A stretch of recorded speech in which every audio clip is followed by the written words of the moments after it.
There's a party on the radio. Happer and Schaefer. Happer and Schaefer. Happer and wow, Schaefer. It's Connor and Mike. Yeah.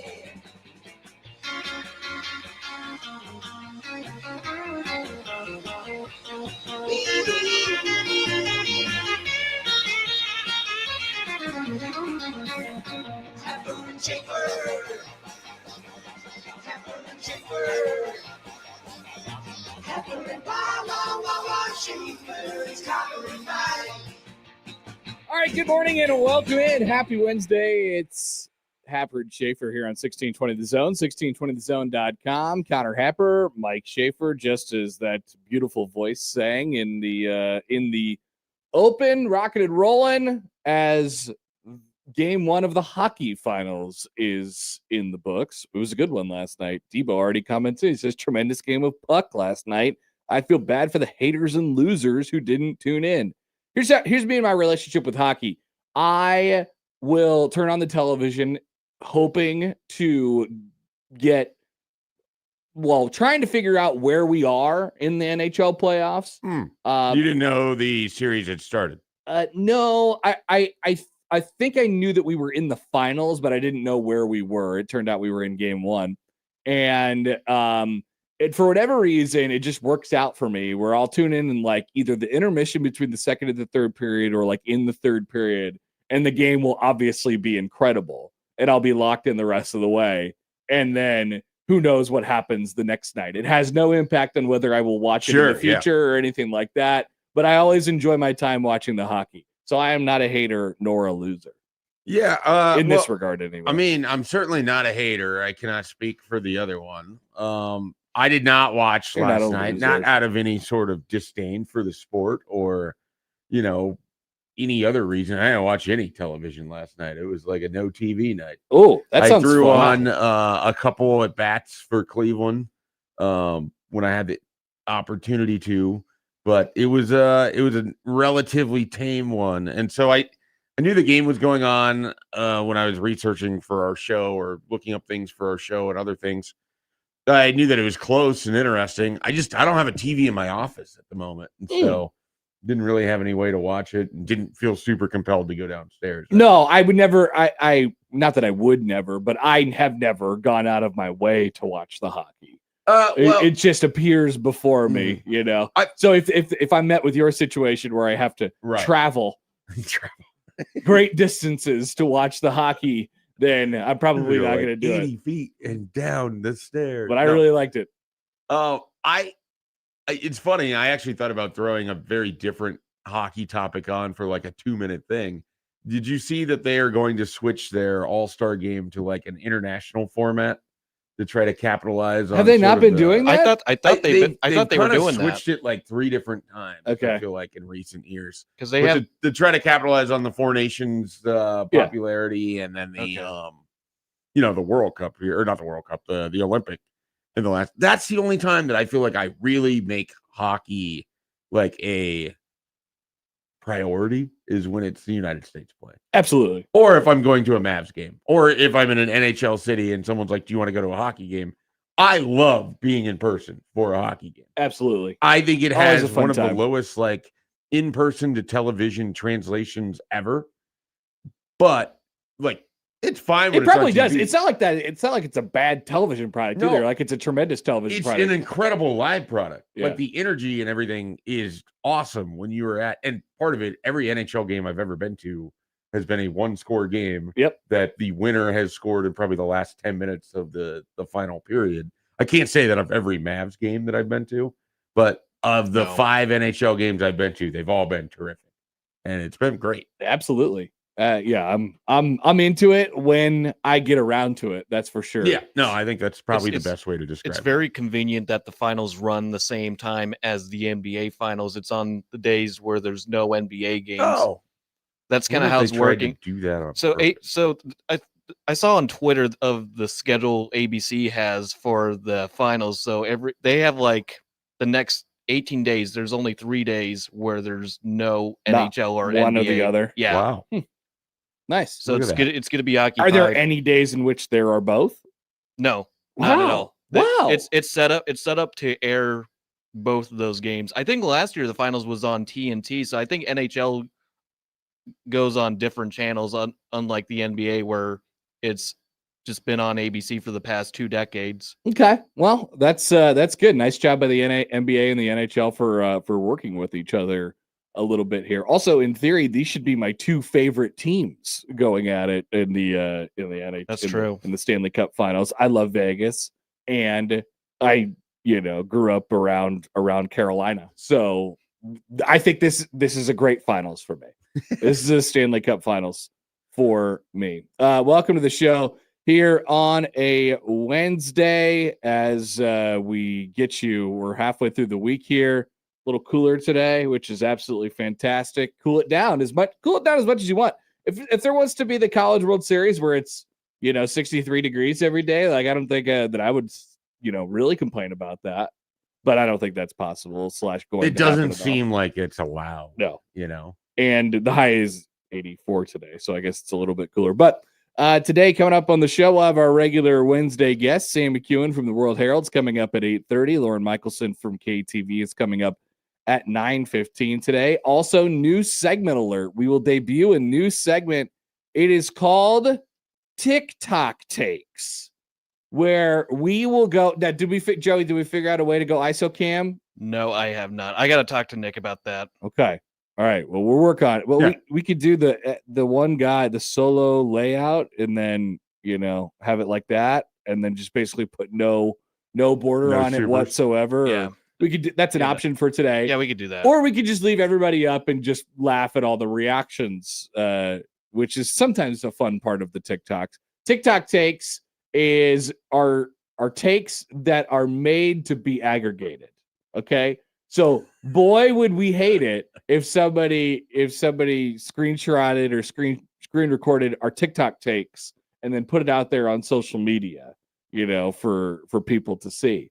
They will be condensed and cut down. I don't know how long yours is going to take to get out. I'm thinking that I will go on a rant for about 90 to 120 seconds. yeah, I was hoping 2 minutes. I didn't actually practice this to see how it. Yeah, it that's goes. good. I very rarely ever do this, but I did script something out. Whether I stay on that, I don't know. These will be very easily digestible for the public who wants to parachute in. These are TikTok takes. I don't know if either will rise to the level of aggregation. I think No, one will not. rise to the level of agitation. So we'll see on that. Okay, good. Well, more than just a regular topic on a regular day. Well, specifically this one because I have strong feelings on it, and it's something that people seem to like a lot more than I do. So, okay, wow, I'm interested. I don't know where we're going with this one. I don't think you could predict this. 9:00. That is coming up today. Elsewhere on the show, we'll take a look at a list that came out regarding college football yesterday. Also, did you see that Fred Hoiberg stopped by and he said, "Hello, everybody. We're still here." They're starting some summer programs and stuff like that. I actually didn't see this at all. Really? I saw you putting that. I was like, this did not come across any radar. I watched the whole 20-minute Fred Hoiberg press conference for nothing, and you didn't even watch it? Honk, honk. Yeah, didn't even know it existed. I saw you typing it in, and I was like, I'll have to look into this. You actually don't have to. I have the quotes that are lined up right there. You don't need to hear. If you're them. like me, Connor Happer is working for you. I got the quotes. So we'll talk about some of the things that Fred Hoiberg had to say. I will tell you this. One of the things he did say was love is in the air with Nebraska basketball right now. Everybody's engaged. They're on a run, just like they were in March to get through Oklahoma City. The several players are just having a great offseason. The proposals are, they get contagious. This is what happens with people's lives. All of a sudden, somebody in your life starts getting married or having a kid or whatever it is, and then all of a sudden, their pressure's on.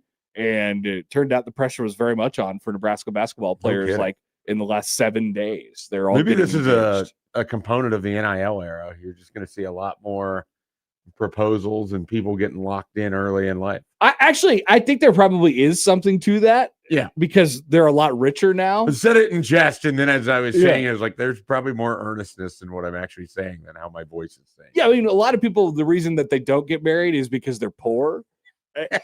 Like now, some people get married to combine their poorness to then reach a level of exactly less poor. It definitely has. There is a financial standing element to marriage, though. There's no doubt about it. And these people, these are not poor college athletes. They're not eating peanut butter or jelly sandwiches anymore. Oh, they're ready to go.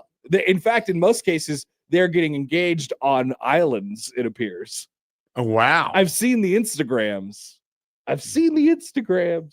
Incredible. So there's an element. I would like to go to an island. Can we do a remote from an island? Can we look into this? Is it feasibly possible? Yeah. Probably Grand Island is the best chance we have of getting to an island. Not even that's really our an best island. opportunity. Yeah. What is the best island we would have a chance to do a show? Long Island. Yeah, we could do something from Long Island. Yeah. But if you want like a real isolated island, I mean, that would be ideal. It seems unlikely. it would have to be Hawaii, which would seem it's very difficult for this show. I don't think the show is going to let us go to Hawaii. Or Mackinac. Yeah. The UP. Interested? Next year in Seattle, across the bay. I got a cousin that lives over in Bainbridge Island. Just take a ferry over there. That should be our, since we're looking and itching to go with 1620 the zone where Nebraska football plays. Maybe the Washington game can be the trip. Interesting.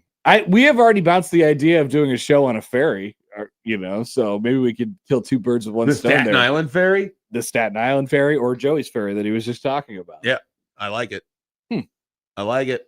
Now, speaking of birds, did you guys see the video? I did. I tried to understand what it was. I didn't watch the entire thing. You got bored with the kid making bird noises? I wouldn't say bored. It was one of those where you catch it. I don't know how this works for how other people use their phone. But often, like, if I'm going to watch an entire video, I need to be in a situation where I can actually watch an entire video. And it was a 5-minute long video. Yeah, it tends to be like you catch something as you're either out and about or you have like a 40-second sneak of your phone while you're with your kid or whatever it is. I did not have the time to invest in the entire bird video, but I saw enough to know where it was going. Wow. So this is not a criticism of the bird video or the maker of the sound. Did the pressure of everyone saying how good the bird video was start to encroach on your territory a little bit?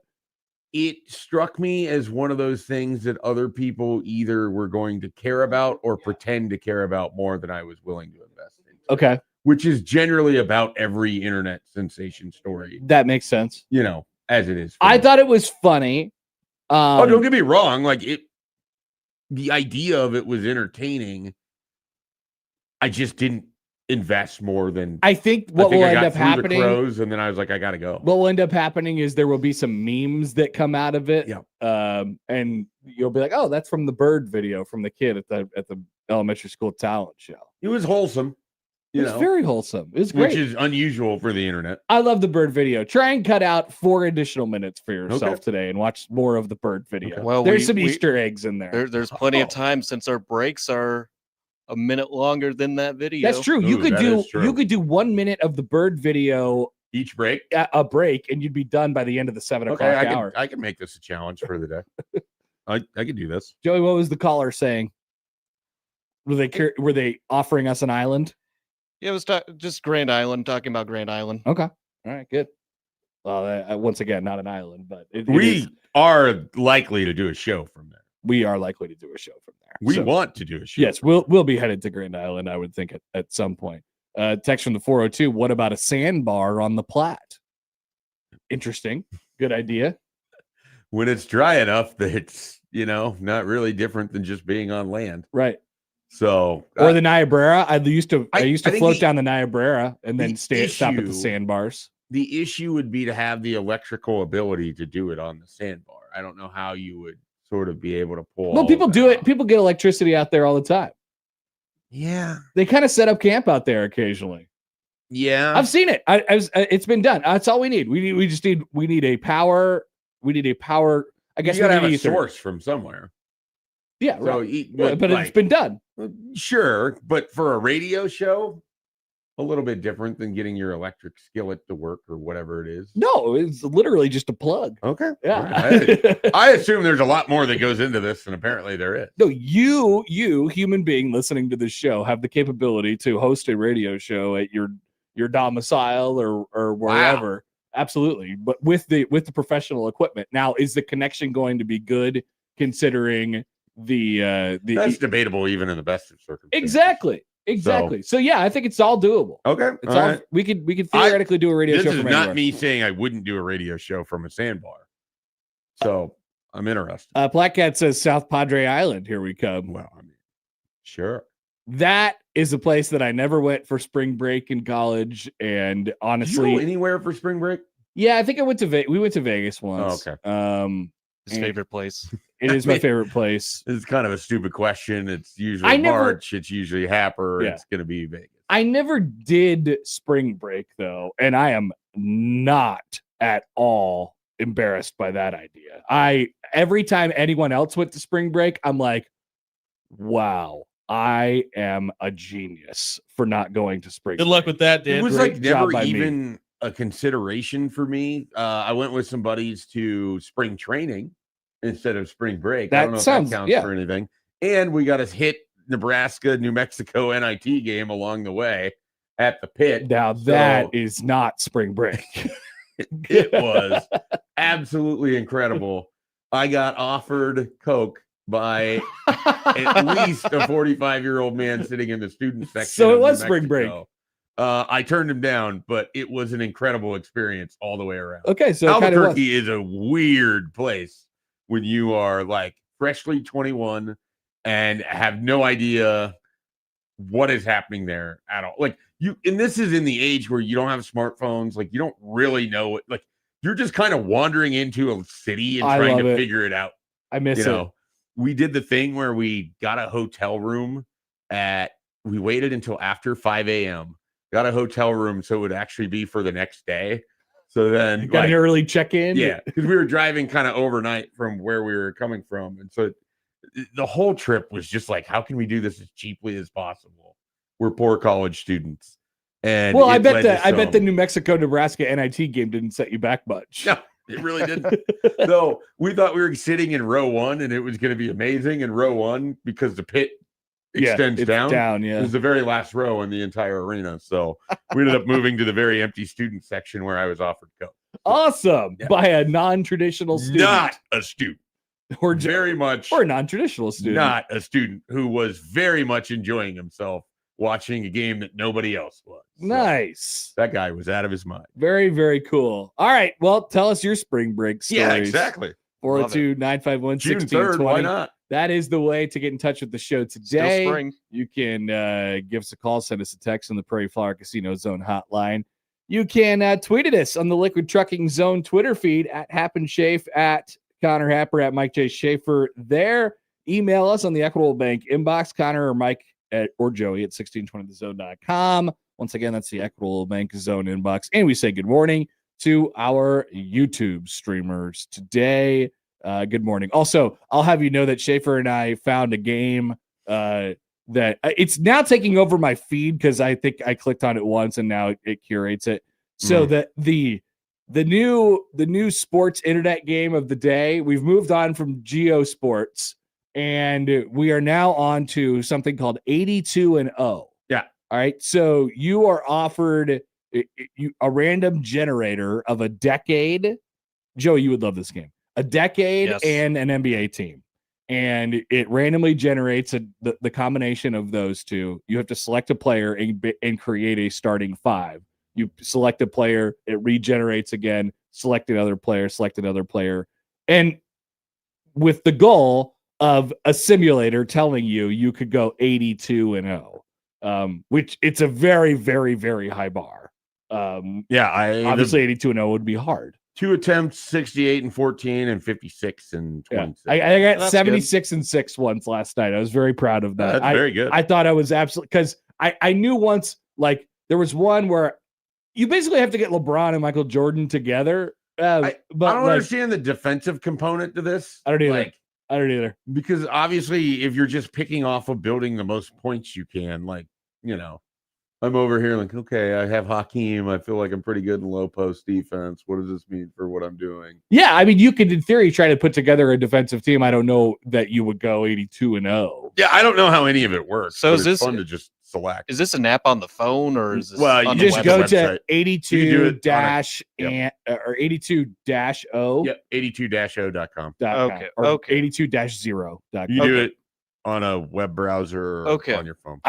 Joey, do one during the break. We might lose. Joey All right. might miss a break because he's not going to finger waggle when we need him to because he's going to. Well, it's not the end of the hour. Not yet. It's more flexible around You got this time. So I just let each- you guys cook until it's like near the He's end banning of the the hour. website when it gets to 6:40. You each have break assignments now. Sindelar writes in, try to go 0-82. It's harder than going 82-0. I'll pick someone from the '90s Celtics era. It would it be harder than going 82-0? That is a Interesting. Also, Sindelar says Warriors wilt 41.1 points per game is an auto win. I got Warriors wilt last night once, and that was my 76-6 one. I didn't get it. I didn't have enough. I couldn't use them because I was already locked out of like the Them's the breaks. So what are you gonna do? Also, Debo says, may I suggest Scrandle during the World Cup? You could just vote. You could vote on the best stadium. Scran. What does that mean? I don't know what that means. Not sure. Okay. All right. I'm all into new internet games. That much is for sure. When we come back, we will kind of debut another new baseball segment. I don't know if we're going to place it here every week, but it's something that we've talked about for a while. Yeah. We share a mutual I'm excited love about this. for baseball. And yes, we love nostalgia as well. Much as every movie was like it was in the 90s, now we're bringing back a segment from the 90s. This week in baseball. Coming up next on 1620 The Zone.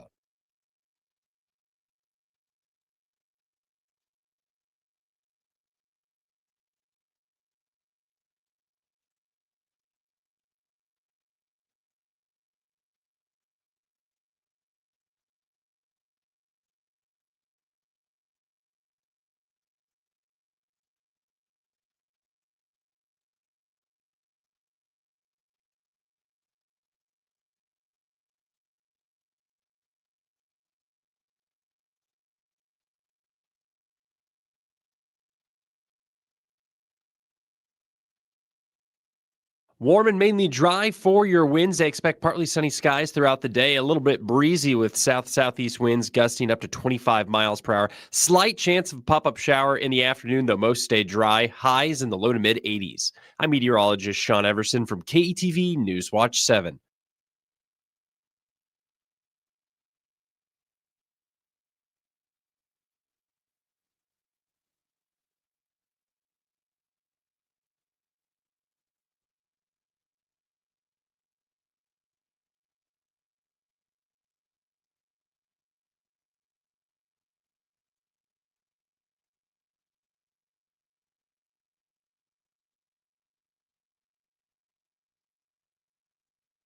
This time-saving traffic is brought to you by Dingman's Collision Center.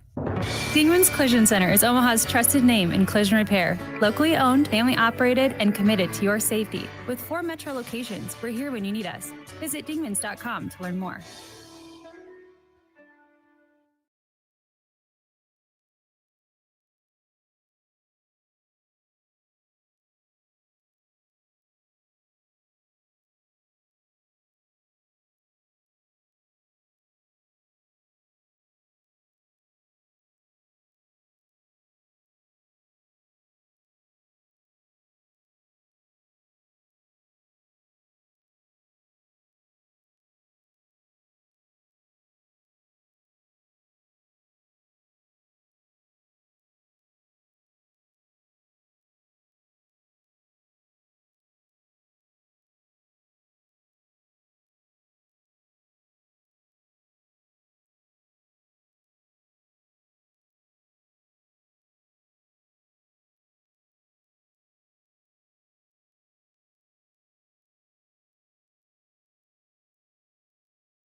Hello, I'm Ozempic. And I'm other GLP-1s, kind of like him. Hey, are you shaking a maraca? No, I'm shaking the pill version of Ozempic, which no one should ever do except in ads like this. Nice disclaimer. Hey, thanks. Ask your doctor about which FDA-approved uses of the Ozempic pen or pill may be right for you. Call 1-833-OZEMPIC or visit Ozempic.com to view the medication guide and learn more about Ozempic semaglutide tablets, 9 milligrams, and Ozempic semaglutide injection, 2 milligrams. There's a pill version of Ozempic.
Disagree with every word out of our mouths? Tell us how you feel on the Liquid Trucking Zone Twitter feed.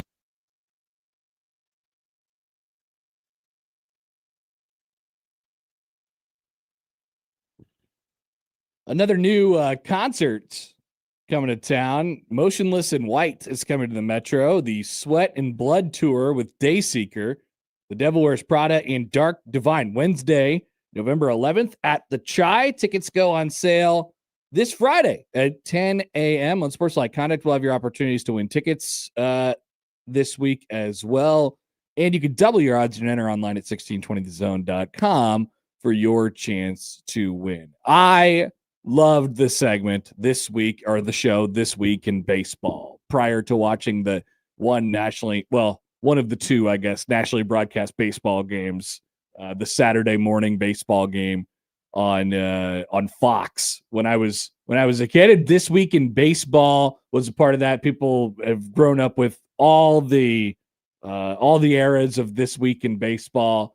I don't know where the IP of This Week in Baseball currently exists. You know, my entire experience with it, and this is often at Kauffman Stadium, would be you'd be hit with a rain delay, and they would hit you with the bloopers video first. Good one. And then This Week in Baseball. Good one. And that's how I watched so much of This Week in Baseball. It would be on TV. It would be like I don't remember ever watching it on television. Yeah, it would be. It always felt like it was like 9 o'clock in the morning on like Fox or something like that. Or sometimes they'd even run it during batting practice when my brother and I used to go early because we wanted to get, either foul balls or home run balls or just to go watch guys hit tanks. Yeah. I think about like my parents, and there just had to have been annoyance level of, okay, our idiotic sons are dragging us to this thing 2 hours early so they can maybe have a chance to get a baseball and watch a bunch of players take swings on 70-mile-an-hour pitches. That's the only reason why anyone is in the park. Yeah, I mean, it's when you're a kid, though. It's so much fun. It is amazing. I still like to go into the park really early. Yeah, I definitely don't get there as early now because usually if I don't have my kid, I'm somewhere at a drinking establishment right up until first pitch. I'd like to forego the drinking. Drinking is canceled. More watching baseball. That is not true. I have seen you at baseball games. Yeah, but if given the option, we were randomly ended up at the same Royals game probably 5 years ago, 2021. I don't know. Maybe I don't remember that. Yeah, it was. We were both. I think it was probably the first Royals game you had gone to post COVID. We were both there to watch Royals Tigers in 2021 randomly. Wow, I remember this now. Okay, one because we were doing a radio show at that time, and so then we found out we were each going to be in Kansas City. You were coming down for the Sunday or whatever, huh? And I was there with some friends for the weekend. Would you look at that? Yeah. We watched Royals Tigers. So we thought we need a segment to go over some of the things that are going on in ball right now. And I just really, really, really love the theme song. So hit it, Joey. It's This Week in Baseball. It's the best theme song there is. And then we could just keep it in the back. But listen to this. Isn't this beautiful? And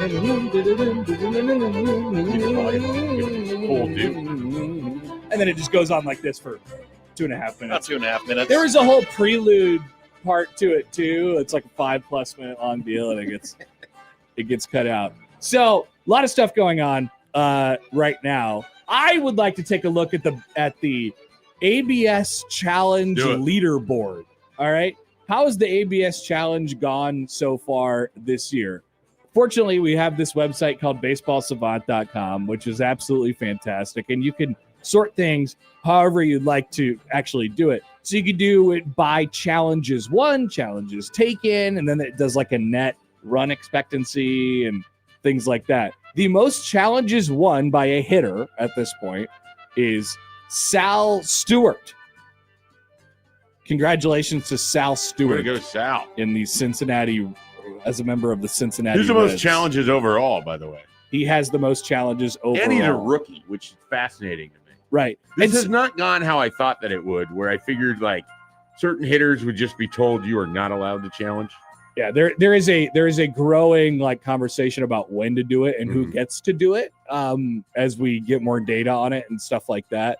And so as for the hitters, nice job by Sal. We're seeing more catchers do it, I think, than anyone at Makes this sense. point. Which does indeed make a lot of sense. And as far as the catchers are concerned, the challenges won belongs to William Contreras, 39, only in front of everybody, including Salvador Perez's 33. Salvador Perez has a 75% win percentage on challenges right now, which is, I think, might be his lone remaining value being a Major League Baseball player. I almost wonder if CJ Abrams 7 for 7 or Isaac Paredes 6 for 6 is more impressive than Sal Stewart's possibly 13 and 9. Yeah, you don't have to fade it all the way out, Joey, but I just wanted it down a little bit further. So keep it up a little bit. But yeah, I mean, just like, and then there's a crescendo at the end. Ready for it? The big thing.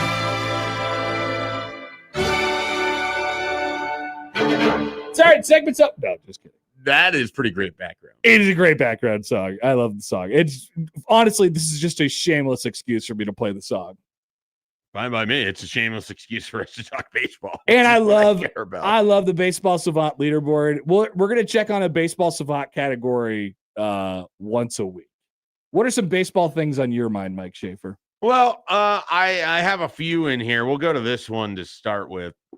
Let's say that aliens have invaded the United States and they have demanded to play a baseball game. And if they win, they have now conquered the United States. We are enslaved by aliens forever. Oh, no. But This you would get be to horrible. assemble your baseball team. We could do a full lineup with this some other time. What I want to know right now, because obviously we like pitching. You pitched a little bit in college. We both pitched in high school. We like the act of pitching. I do. There are some different names that are at the top of any of your sort of leaderboards, whatever statistical category you want to use for pitching right now. And two guys are coming off of an absolutely phenomenal month of May in Jacob Mizorowski for the Brewers, Christopher Sanchez for the Phillies. Christopher Sanchez didn't give up a run in like 40 plus innings, which is absurd for the entire month of May. And then Mizorowski, I think, gave up like 2. And then Cam Schlittler, who got torched by Cleveland yesterday and ran out of the 5th inning. So he's no longer an eligible candidate for this, in my mind. If you can't get the Guardians out, it's hard for me to believe that with the entire world at stake, we want you out there representing. Who are you handing the ball to in a game? And maybe you're going to go the other way. Maybe you're like, all right, I still think of Jacob deGrom here, Chris Sale. I need a veteran. I need someone who's not in the moment. It's not going to be That's too interesting. big for. I do love that idea. Now, are you asking for a starting pitcher? Starting pitcher. All right. So who are you like? You don't have to know how many innings you're going to go or whatever else. You've got the whole bullpen that you've ever designed behind them. Who do you want for at least the first, I'm assuming, few innings? So my first thought when I saw this question was like, well, what the hell is going on over there? Yeah, what's going on in your head? But the Fair second question. thought was like, there has been such a change in baseball. Obviously, the starters are the ones that get the sort of headlines and things like that. And admittedly, this is a very treacherous path to walk down.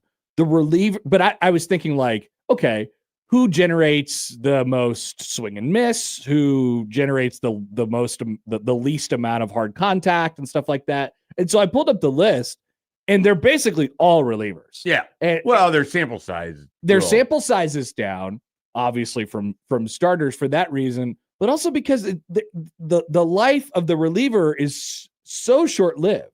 I mean, we used to have long runs by closers. Yeah, you name a good reliever, they're having a bad season. Like right a Dominic, well, except for Mason Miller. Well, that is very so true. when you said aliens, I was like, who do I want to go up against the aliens who can match if it's a the one inning aliens? context, It's Mason Miller. if you had to have one guy strike out 3 aliens in a row, Mason Miller. it's Mason Miller. Absolutely. I agree with that entirely. But we're trying to cover at least a few innings here. But that is 100% fair. So that's sort of the way I thought about it.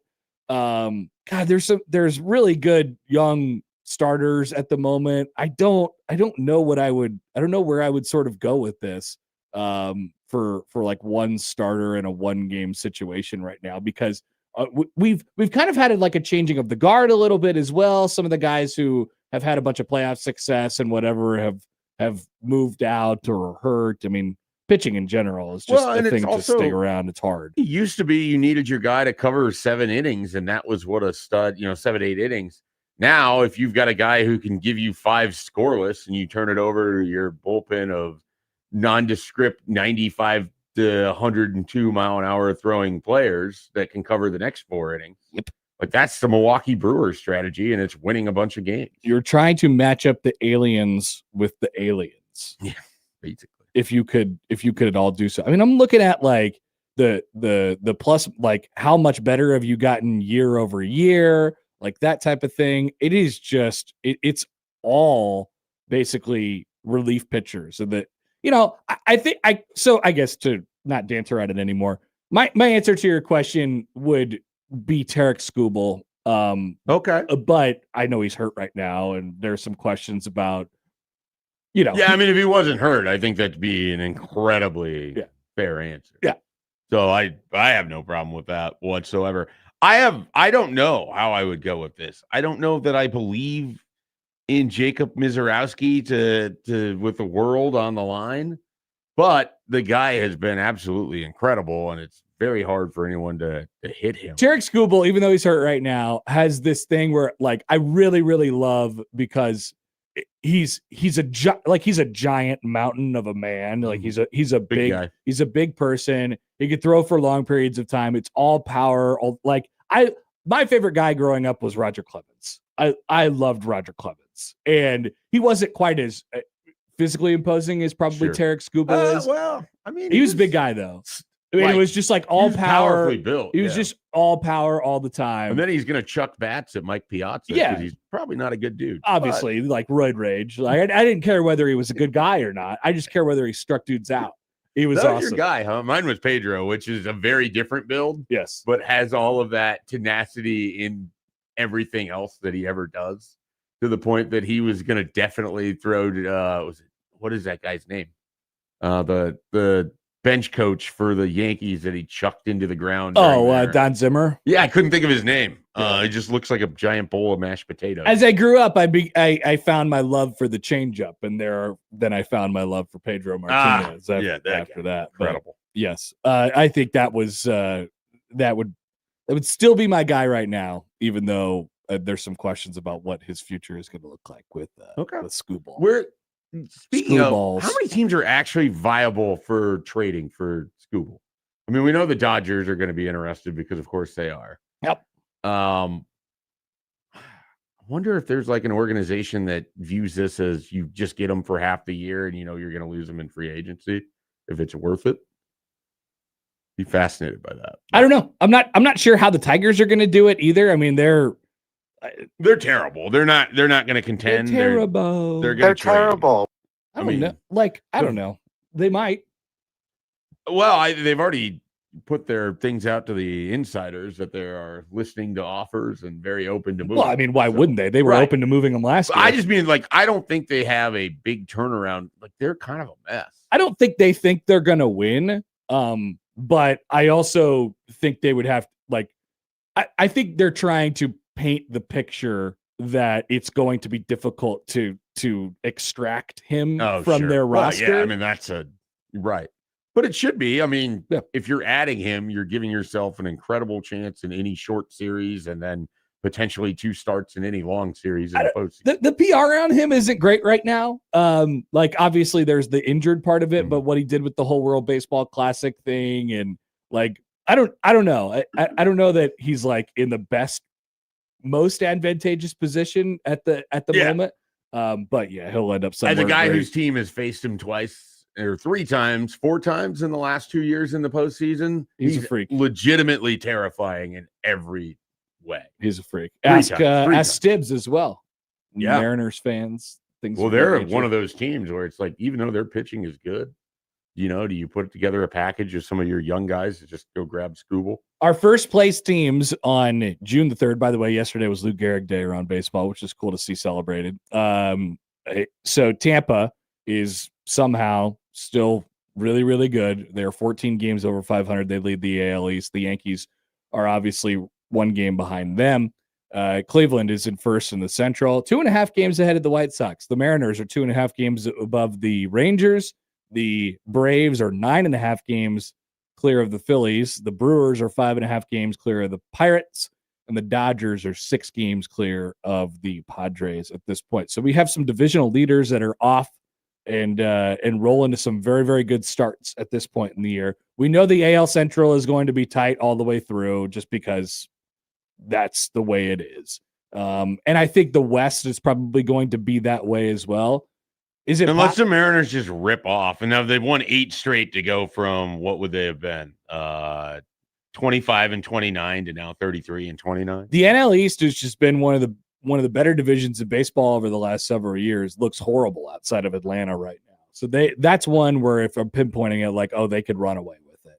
I don't think LA is going to totally run away with the West, just because there's some other teams that are competitive in there, and I don't think the Brewers are really capable of running away with the NL Central. But outside of that, every team is still over 500 in the NL Central. Yeah, it's so remarkable. Yeah, it's odd. And then when you look at the wild card, literally everybody's in the wild card, because that's the way that the wild card works now. And there is there's basically no elimination date except for like the last game of the season, because everybody makes the playoffs now. And that's the way it works. Buster Posey's San Francisco Giants are the furthest back at 9.5 games. Out of the wild card? Out of the wild card, yeah. Even the Angels are closer than that. And the Angels are very, very bad.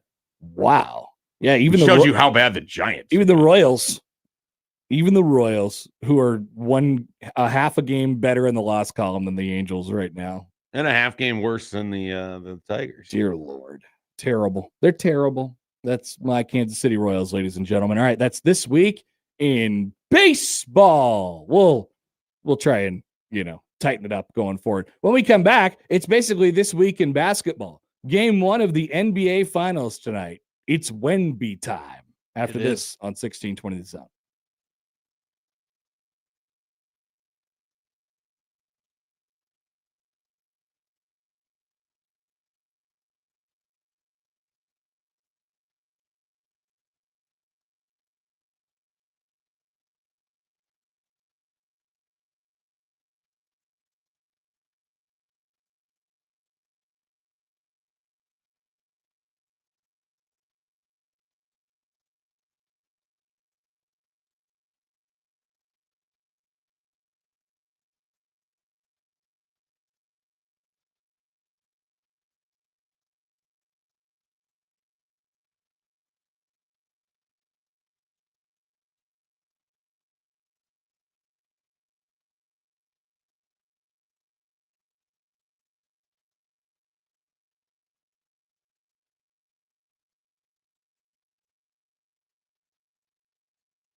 Game 1 of the NBA Finals is tonight, and people are using the last couple of days where we haven't had basketball as a great time to point out that we have now arrived in the Victor Wembanyama era. And it is hard to argue with that point as it is Knicks and Spurs tonight. Whether the Spurs win the finals or not, we are now still in the Victor Wembanyama era.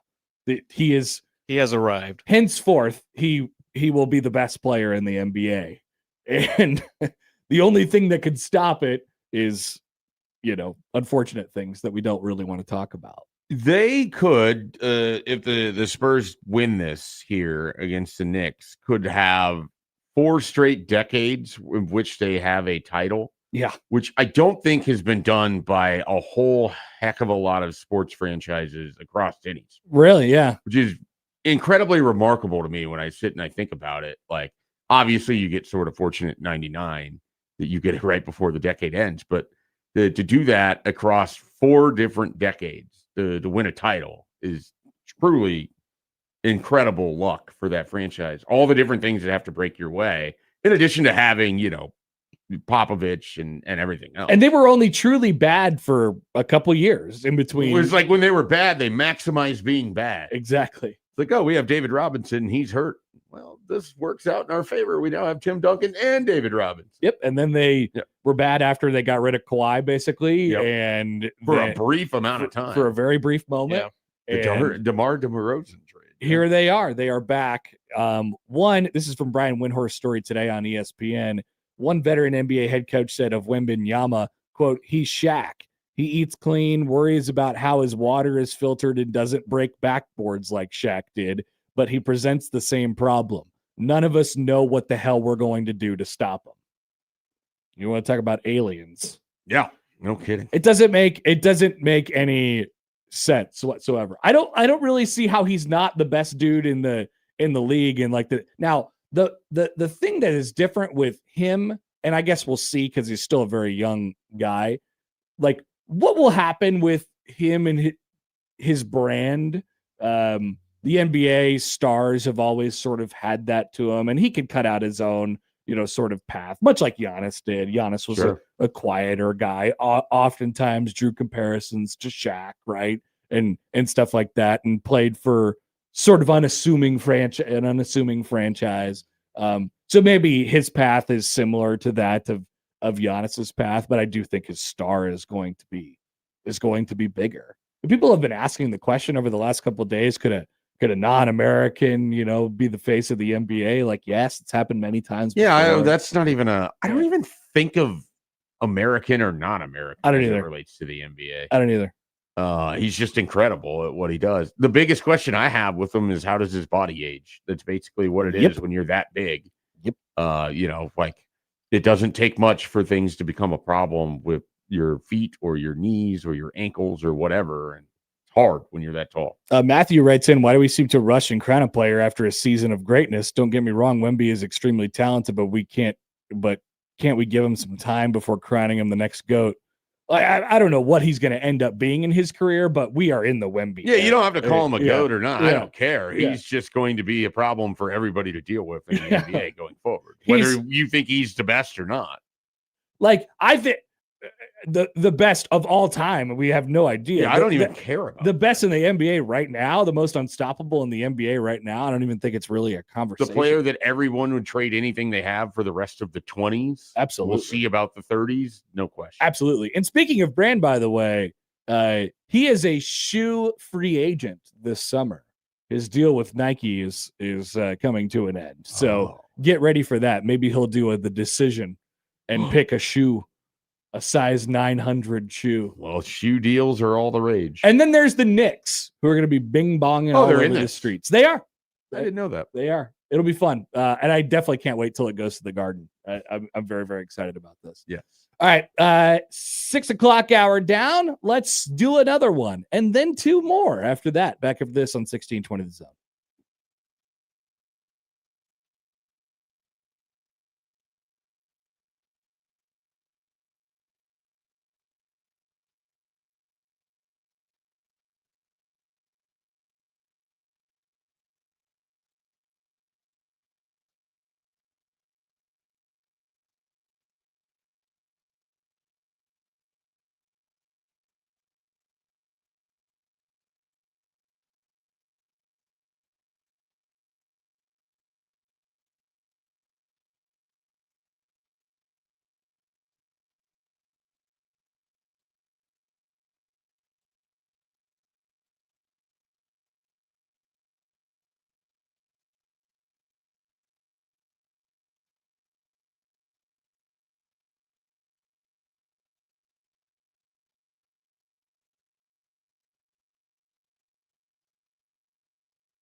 Our focus around here is the College World Series coming up in a couple weeks. The World Cup will also be happening, and one of the things that I am just weirdly interested in is, like FIFA's sort of overtaking of North and Central America, I suppose. And have you seen how they've changed all the stadium names and things like that? They're not allowed to have like sponsors on them anymore. No, I didn't know that. Yeah, so Arrowhead Stadium is not called Arrowhead Stadium. The sponsor was Arrowhead? Well, whatever it is, they make it easier to digest or something like that. By now they call it Kansas City. Just Kansas City Stadium.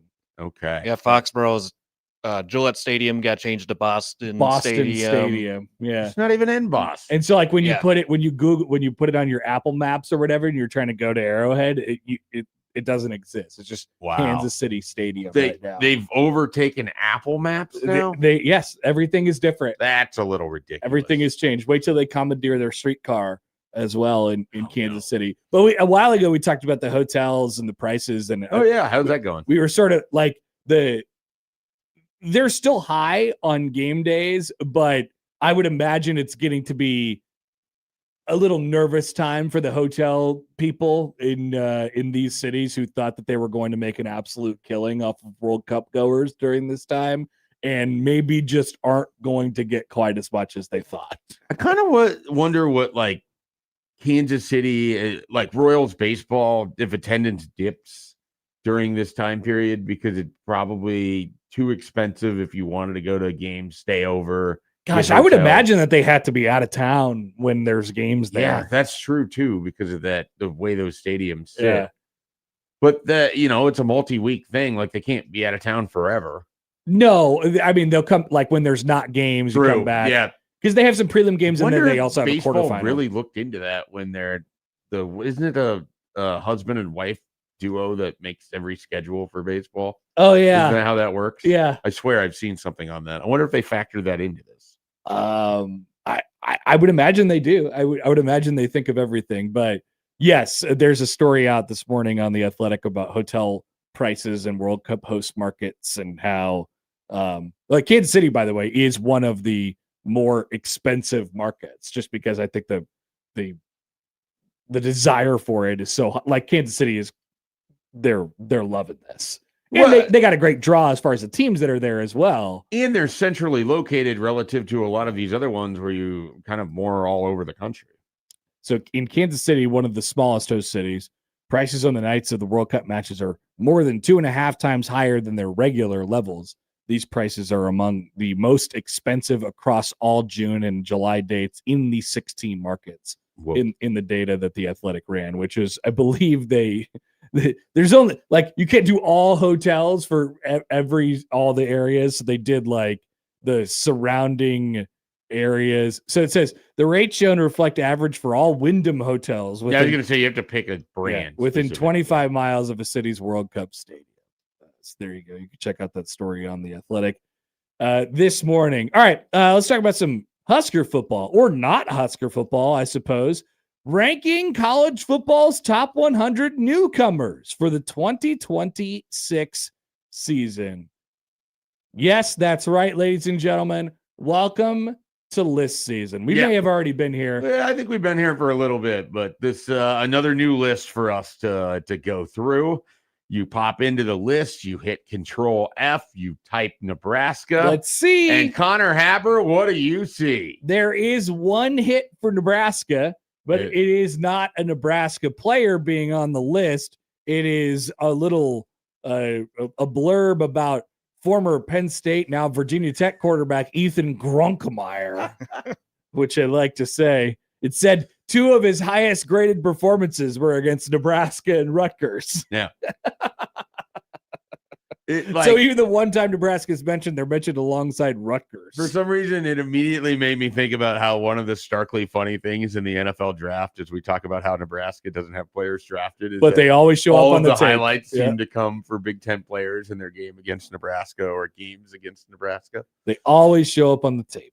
So this, I was like legitimately surprised. This is a confusing list to me. This list is not good. Yeah. And not because Nebraska isn't included, because you can make an argument like I wouldn't really, when you hear some of the other names on this list, I don't think there's a real argument, but you can make an argument, okay, that, the best possible inclusion for Nebraska would be someone like Anthony Calandria. But, Well, even I then, would think it has kind of been in this sphere. Like he's been in this space as people are like, oh, I'm interested to see what happens with Calandria. Like he's not one of the worst quarterbacks in the Big Ten. You're going like 100 players, and you're telling me that the Mountain West Offensive Player of the Year transferring to a Power 4 doesn't even merit mention at like 98. It's a little surprising. So then that was shocking. We do have to understand the criteria.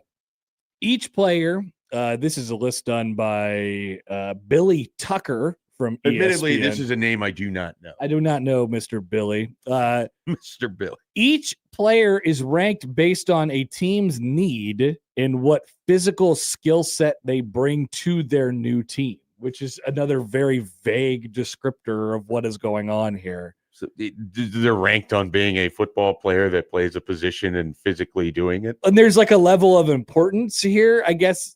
There's not, though, because the list doesn't make any sense. Number one, by the way, is Josh Hoover, who I'm very high on, and I seem to enjoy quite a lot. But he's certainly an interesting newcomer. You could put him at number 8. You could put him at 12. You could put him at 4. The fact that this guy's number 1 in the same time period where better quarterbacks have also transferred to equally as good programs, namely Darian Mensah, who I think is at 4. Darian Mensah's at 4. Yeah. See, like, okay, maybe this is worth a conversation then, because I'm not super duper, like, I haven't seen enough from Darian Mensah. Like, Darian Mensah to me has just been the guy who's got paid a lot of money because he's controversially transferred twice. I think he's a good football player, but then he shows up on these lists every year because the talking points about him are always more outsized than the play for me. When I've watched him, I've been like, yeah, he's good. I think he's legitimately really good, and I think there will be a giant jump for someone like Darian Mensah going from Duke to Miami, where the talent around him with Fletcher and with who is that wide receiver that took the college football playoff? The little short guy. Yeah, I can't think of his name. Yeah, this is totally blanking on that. And one of his other receivers from Duke that he had a really good rapport with is joining him. Okay, and this isn't to say that Josh Hoover can't be good or that it won't work or whatever else. It's just that, like, on balance, give me Darian Mensah at Miami over Josh Hoover at Indiana. And, is that an argument? Is it splitting hairs? It could be. I mean, if everything goes great at Indiana, we saw what it looks like for Mendoza, but we also, both of these teams were in the championship game with a transfer quarterback that they didn't have the year before. There is a little bit more trust, I think, that obviously goes to Cignetti here. Yeah, I just think of what he's done with quarterbacks with each of the last 2 years. And I think you're projecting those guys to that spot as well. I think that's part of what you're doing on the list. It's not explicitly stated that you're just going off of talent here in this list. And so I don't mind the idea of Josh Hoover being the most, what is it? Top 100 newcomers. Like, I don't mind the idea of him being in that spot because it's pretty much a lock and a guarantee that Indiana is going to get great production from their quarterback position. 100% should be included. It's just weird to me that that's number 1. Yeah. Like but that's just one of the, you go through this list and it's like, all right, somewhere in the top 20, we're putting quarterbacks that have never taken a snap before. And okay, like, their team does have a need for that individual. I just don't, it's almost one of these things where it's like, you don't need a number next to them because trying to rank it only seems to make it more confusing to me. So if you did it by like position group, it would make somehow more sense. Here's a fun one. I'm gonna zoom in on this because this was a conversation this offseason. In fact, it was nearly a reality for Nebraska. So talking about hype and stuff like that, I mentioned it with Mensah, who seems to me to get talked about more than he actually is good. But DJ Lagway is number 32 on this list. DJ Lagway will be the quarterback at Baylor next year. DJ Lagway sucked for 2 consecutive years at Florida and was a relatively hot commodity in the transfer portal because that's what former 5-star quarterbacks get to be. Nebraska had a moment where they had both of these players, him and Calandria, visiting, and they seemed to chose Anthony Calandria. And I like their choice, by the way. Yeah, I think that was the not correct interested choice. in DJ Lang. So this is not this entire segment is not to just entirely say where the hell is Anthony Calandria, but it is a little bit interesting. I just think there is a awareness thing that goes along with these lists, and then a projection. And frankly, Nebraska, deservedly so, is not getting any sort of benefit of the doubt on its players for this upcoming year. Once again, I think that's deserved. Yeah, now, we're talking about a guy from not Baylor. being included, whatever. Like, you don't want to put in Paul Mabenga. It's an offensive lineman. I get it. You included multiple other offensive linemen. We're including freshmen that have never played college football. Like, it's a weird list how it was sort of organized and everything else. The Nebraska piece of it is what it is. And actually, in some ways, makes a lot of sense to me. It works to the idea that there's just not a lot of juice from the outside looking into this season. That's it's just sort of the weirdness of how this list is put together, who's included and who's not, just caught me as I was scrolling through it. I do want to drill down one more thing. You know what Darian Mensa's numbers were last year, right? Yeah, I am. Okay. All right. When you say just okay or just because of the money, it's like, well, those are probably. I think he gets maybe talked like about. 3 quarterbacks that had better numbers than him last year. I think he gets talked about more than people actually watch him play. Oh, that's probably true because people didn't watch a lot of Duke, which was really good for Duke. Yeah, I'm just curious to see how. Like, obviously he's good. Like, no argument. I just wanted to make sure because you were making me wonder if I was thinking about the wrong quarterback, and so then I went and looked and I reconfirmed it. He had a monster year. He was really good last year. I think he's overrated though. Okay. Yeah. That is my official position on him. Okay. I don't have like a ton of pushback on it. Yeah. Like I'm not gonna table pound about Darian Mensa, but and I certainly would take him. So here's another thing that happens with college football as we get look ahead to the season and stuff like that. Oftentimes you have your top group of quarterbacks that are just going to get talked about as Heisman guys and All-Americans and whatever award winners over the summer.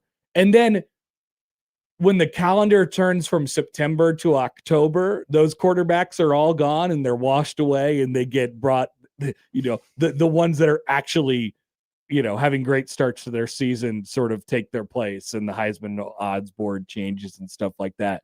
And so right now, that group of quarterbacks that is going to be talked about all summer long, Hoover at Indiana, Sam Leavitt at LSU, Darian Mensa at Miami. Some of this is because of the programs that they they're high profile transfers. Right. And I think there is probably that's probably tier. Well, and then you have the guys who are obviously still at the schools they were at, Manning, Carr, those guys. Yep. And so all those guys are going to be in the All-American and best players in the country. There's one I was forgetting about. Dante Moore. Yeah. They'll be in the conversation to start the year, and we'll see what happens as we go on. We always think we have a really good idea of who's going to win the Heisman in June. And then who's not going to win it? That player never wins the Heisman. Julian Sand. That I agree with. He's not going to win the Heisman. I don't think so. We haven't had this conversation.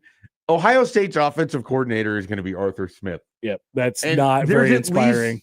A 15 to 20% chance that it ends in an absolute disaster for them because pretty much everything Arthur Smith has touched over the last few years. What's an has absolute been a disaster for Ohio State?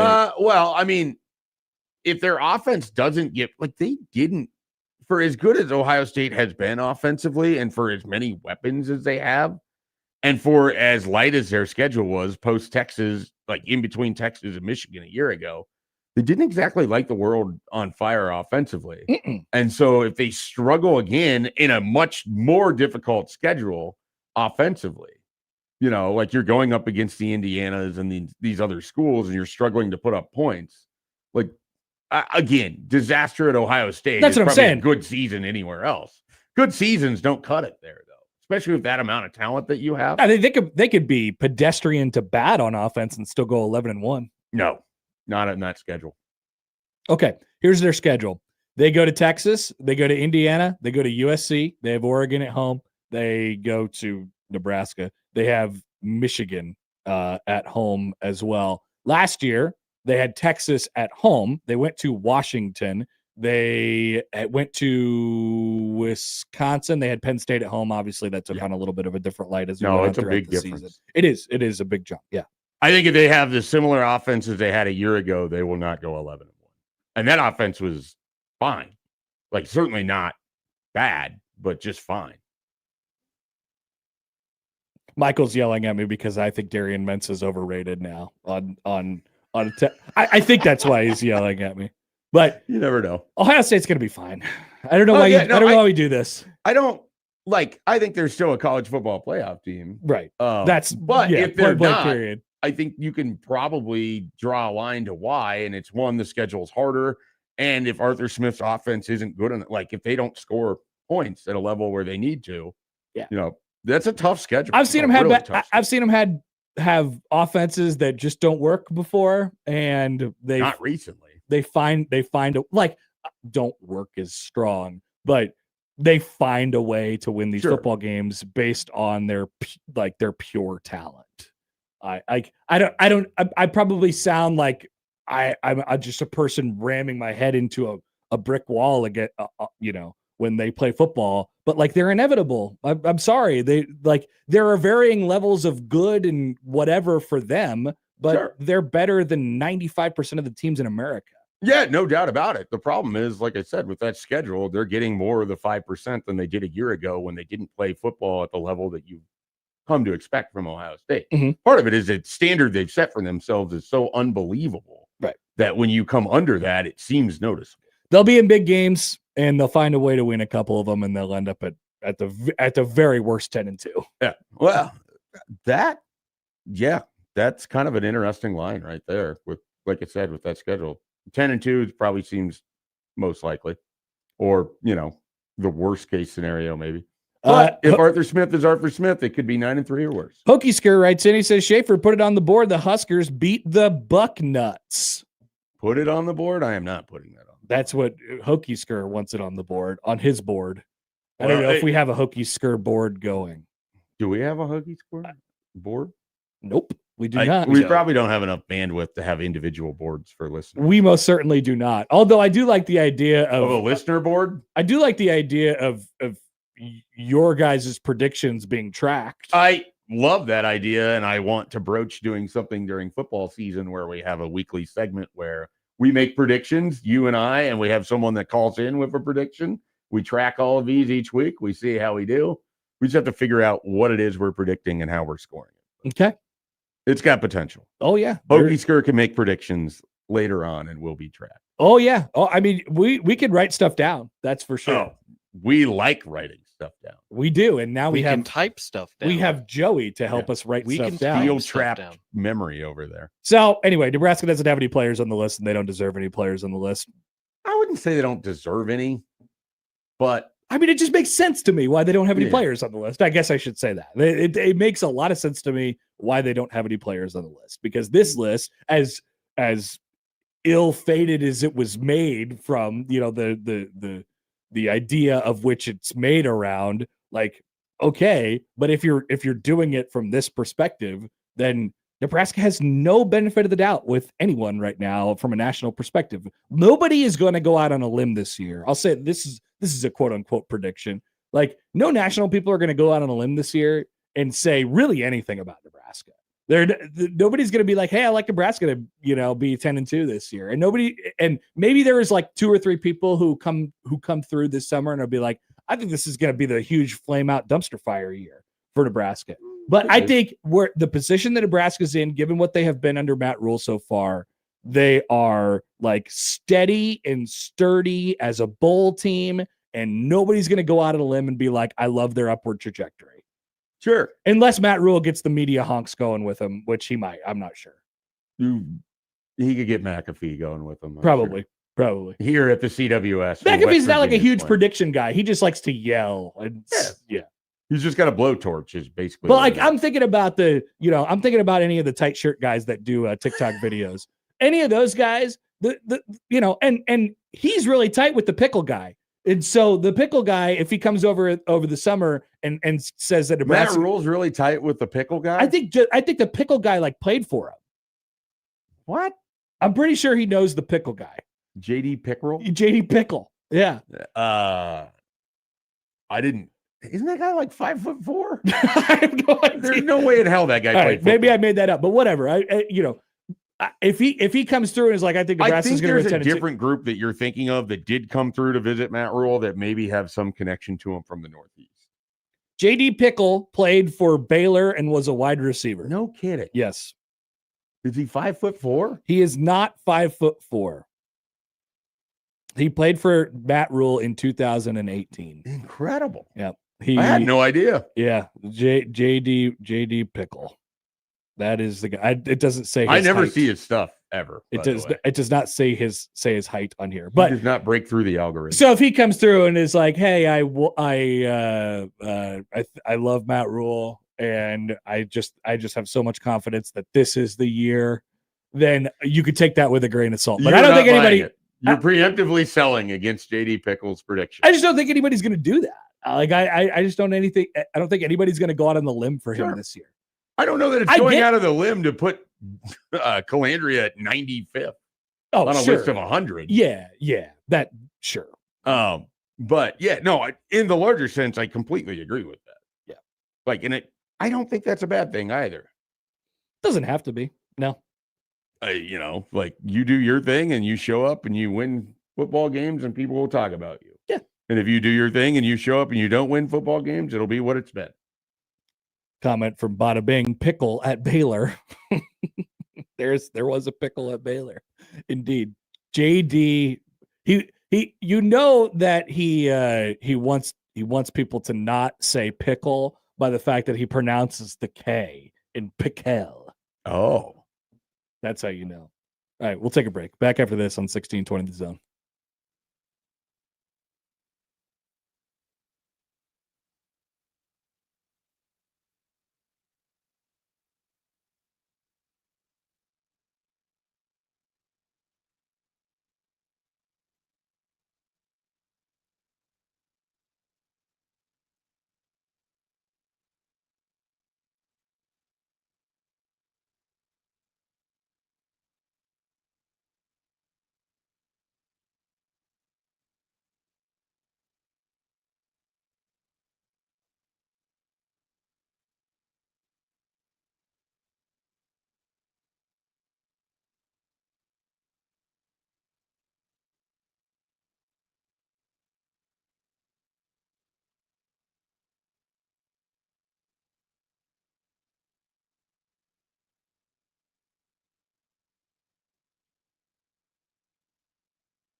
1620 The Zone and Funplex are teaming up for the VIP Friends Night Out giveaway. Grab your crew and level up your summer plans with the VIP Friends Night Out giveaway. You could score 6 tickets to Nights of the Bay at Funplex, a private cabana, and $100 to party in style and select Saturday nights. Funplex will turn into a high-energy dance party with Nights at the Bay.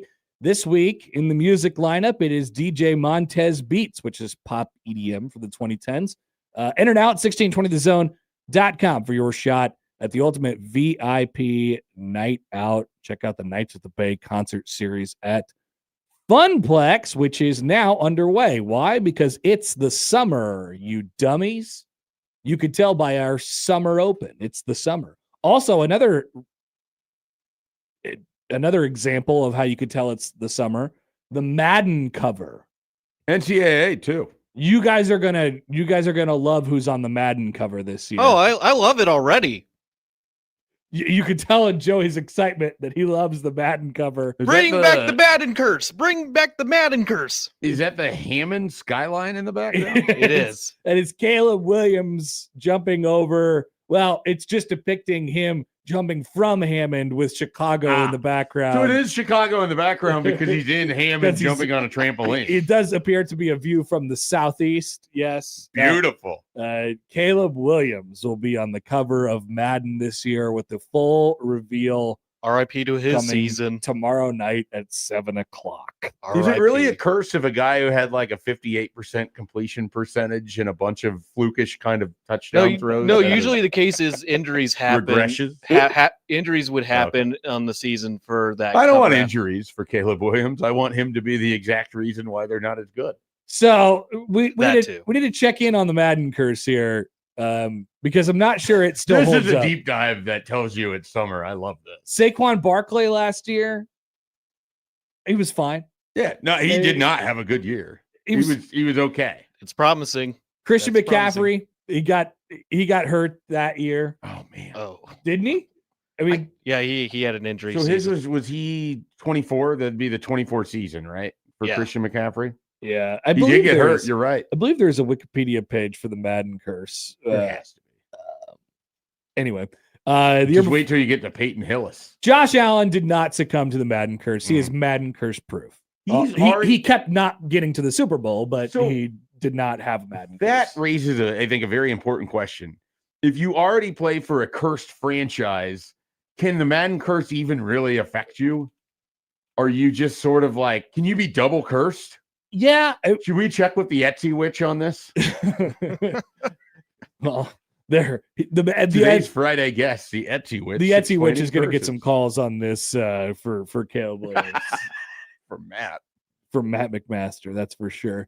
Matt McMaster will be like, "Oh, make fun of me all you want, but my quarterback's on the cover of Madden, and your quarterback sucks." Well, I'm going to be mad if the Bears don't win the Super Bowl.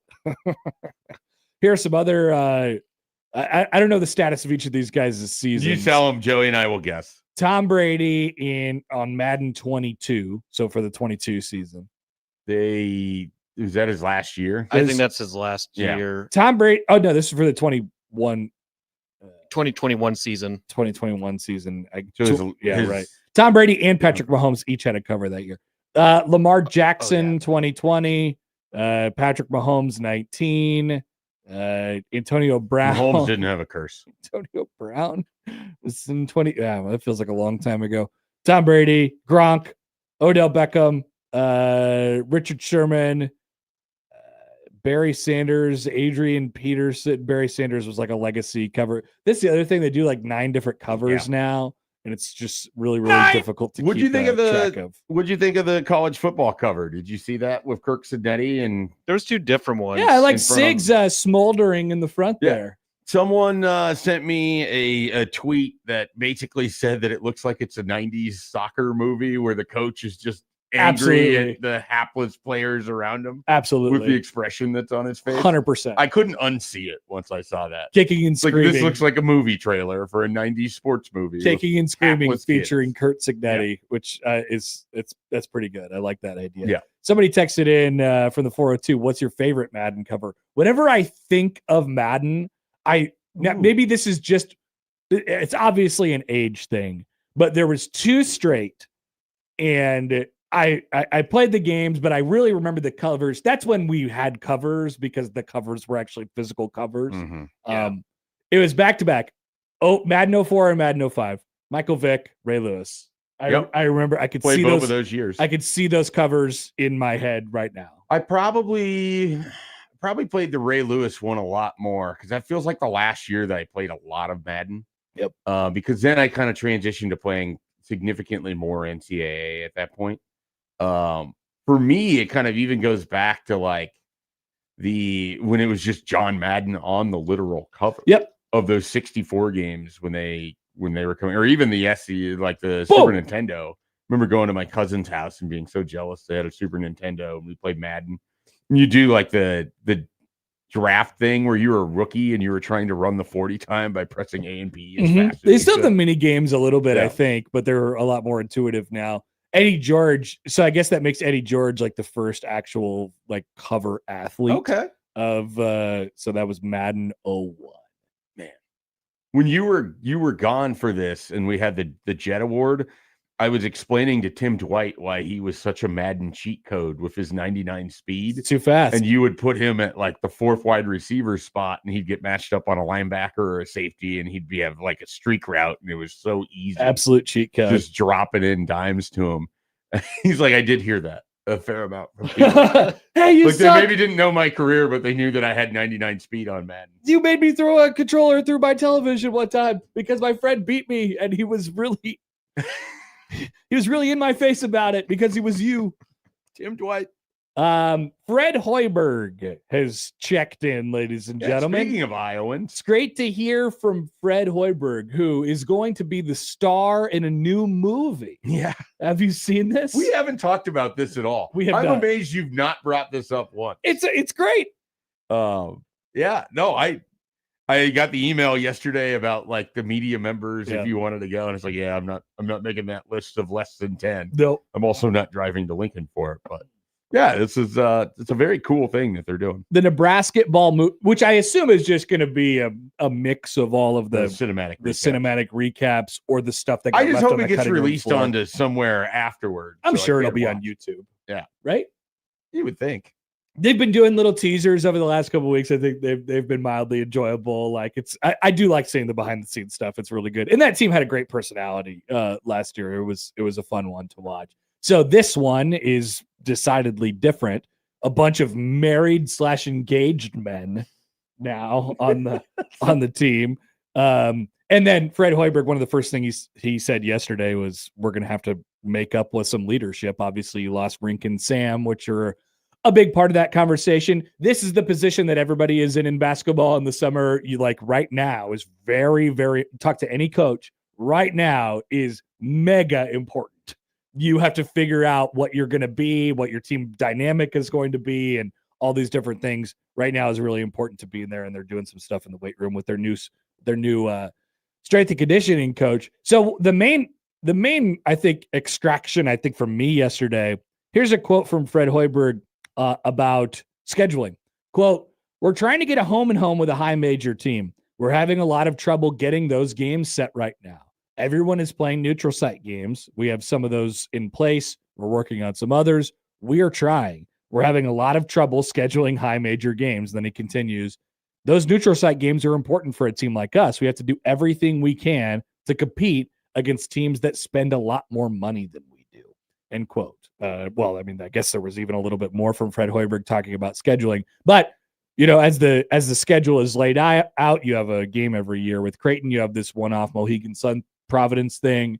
You have your annual Sioux Falls trek. It feels like Boise at this State. point, which is going to be Boise State this year, and maybe you could attract some more high major opponents to that snake pit going forward. But maybe you can't. People did not want to play them there, Why which would is how you? you ended up with Boise State. Why would you? And so there, the trend in college basketball is to get, neutral site games. I mean, look at UConn's non-con schedule. It's just like all neutral site games at NBA arenas, which is, big TV events and stuff like that. Nebraska's obviously in a very, very different position, and they're in an interesting in-between spot. It's interesting to me that they were trying, because I think their non-con really served them quite well. Sure. Last year. obviously they were able to win all of them, but I Well, I thought think they were expecting it to be better than it was. Yeah. Because you know, but I thought they challenged themselves Right. appropriately. Yeah. And it is a weaker schedule in the grand scheme of things. But if you're able to, like, if it works for you, it works for you. And I thought it worked for them last year. And I don't think this team is so much different from the perspective of you need to adjust the schedule for it. So it was interesting to me that they're at least attempting to get somebody in for a home and failing, it appears. Why would that be? Why do you think that would be? Why are they failing, or why are they attempting to do it? Why are they failing? I don't know if it's hard to get a team that wants to come to Lincoln for a Wednesday night game or even a Saturday night. Like, I just think it's hard to get people out of the mentality of, okay, we're going to do our MTE. We're going to have this event. We've got these neutral sites. Well, there's definitely part of it right now is just the timing. Yep.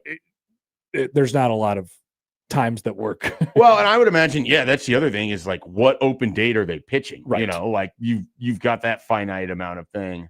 I'd be really interested. And at the same time, it's like, okay, you probably don't have to work that hard to get a St. Louis to schedule you. We know Miami of Ohio wanted to play people, but the thing is, if you're Nebraska, they probably have a certain level that they want that RPI at. No, he's talking about high majors. Yeah. Right. But which in the Nebraska absence of being able to get those, that's how you ended up with Boise State. It's weird. Like Nebraska, they haven't been in that space, really ever, as far as non-con scheduling is concerned. They've done your ACC Big Ten Challenge and your Gavitt games, Which they never got an opponent that you were always sort of given the also rans because they were an also ran in the Big Ten. Like, that's how it worked. And then all of the other games that they've scheduled themselves as home and homes, the Kansases, the K-States, and whatever, like, those are regional rivals, right? Like, it's surprising to me they can't get a Missouri to do a home and home with. That would make sense to me. Or, it always defaults to Big 12 teams, but an Oklahoma State or pick anybody. I mean, Tennessee. I would love it. I would love to pulling a rabbit out of a hat. Like, but I don't know. Again, I don't know if it's they're only peddling one date, and that's just problematic. I mean, some of it with the way the dumb Big Ten with their all these teams, like, you lose an entire week in there to play conference play when everyone else is playing a high major team or they're having bigger games in that stretch. That matters too. So that hurts. And I think so Nebraska will have to figure out what the right combo is for them going forward. Do they want to do more neutral site? Do they want to get some home and homes on the books, which they take a little bit longer, I think. And so you're later in the process if you want to ramp up your schedule. But I think the best thing to do if you're trying to get big games is get tied in with a MTE. Get tied in. That's where they haven't been for a while. They got out of that contract with they didn't get out. Well, the Diamond Head Classic died. Yeah, they fulfilled whatever they had to do before it went away, and so then it's like, okay, they did the Hall of Fame Classic in Kansas City. I don't know this at all, but they don't have one this year that I know of. They're not in an MTE at all. So that hurts in that regard. I wonder if before trying to go down the home and home road, they were like knocking on the door politely to try to get into an MTE somewhere. Into players era. Yeah. Like everybody's in there. They were inviting, they were that would be sure nice. Field. Yeah. We're going to be there anyways. Absolutely. I don't know. I don't know if they were interested in that or if they were like, hey, do we know someone where we can get in or whatever it is? Because, there was that whole conversation surrounding that tournament last year where it's like, well, it's ruining all the other tournaments. And I'm just sitting here like, yeah, great. I don't really care about any of the other there's enough other ones that there had to have been something but again, if the dates don't line up with what you already had scheduled, that's where the problem seems. So there is that as well, which I think is a pretty prominent part of this conversation. There's no doubt about it. So we'll see if they're able to get anything, or maybe if they do get something, it'll be for next year or something like that. But yeah, like I said, I thought the non-con, treated them pretty well last year. Obviously, you were able to win all those games, but I do think there is a method to the madness of playing the types of teams you do, and then with a slow sort of ramp up into, now we have this 3-week stretch where we have the Sioux Falls game, the Creighton game, and then 2 conference games. Yeah. And that is our first big challenge, 20-day period. I think the ideal world is you have 5, 6 sort of buy games, if you would, and then the rest of it are a more competitive level of what you're playing. Yeah, they're a little heavy on the buy games. Yeah, and if it's they're endeavoring to try to get somebody, maybe you just have to buy out one of the buy games and put them in that spot. Maybe we'll see. We'll see where it ends up the remainder of the summer. I can't imagine there's a whole lot of scheduling maneuvering to be done at this moment. Let's take a quick break. We'll come back and get the headlines with Joey after this on 1620 The Zone.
Good luck with that, Dan.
All right, welcome back.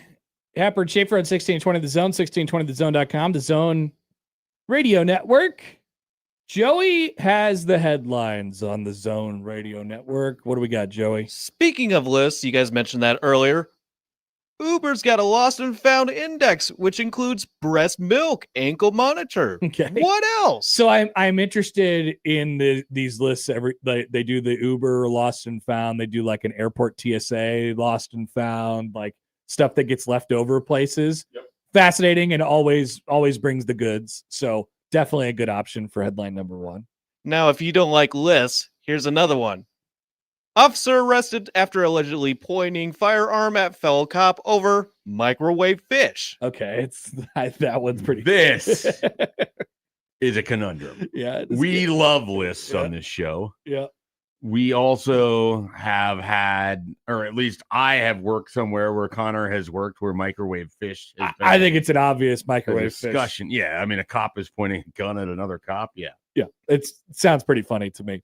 Once again, officer arrested after allegedly pointing a firearm at fellow cop over a microwaved fish. ABCnews.com. A now former South Carolina police officer faces a felony charge after allegedly pointing his department-issued firearm at a fellow officer during a confrontation about microwave fish, according to authorities, and an arrest warrant. Michael DiBiase, 46, was arrested on Tuesday and charged with pointing and presenting a firearm at a person, according to South Carolina Law Enforcement Division, which investigated the incident. The confrontation allegedly occurred on Saturday in a briefing room at the Myrtle Beach Police Department. DiBiase allegedly confronted a fellow officer who was, quote, warming up fish in the microwave, causing an odor in the office, the arrest warrant stated. During the confrontation, the detective allegedly drew and pointed his department-issued handgun at the other officer. Both officers provided statements. According to the arrest warrant, the other officer has not publicly been identified.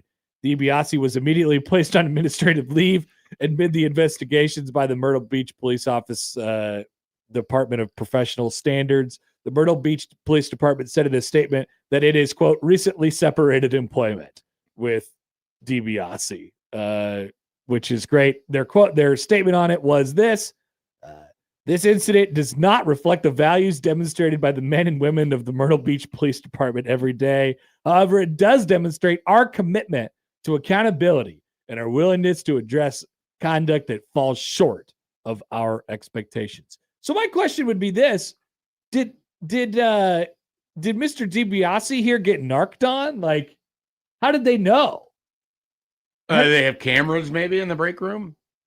Are they watching the cameras at all times to see if cops are pointing guns at each other? They probably were trying to figure out who is this jerk that's microwaving fish, so they have hidden cameras. And what they uncovered was someone went and pointed a gun at it.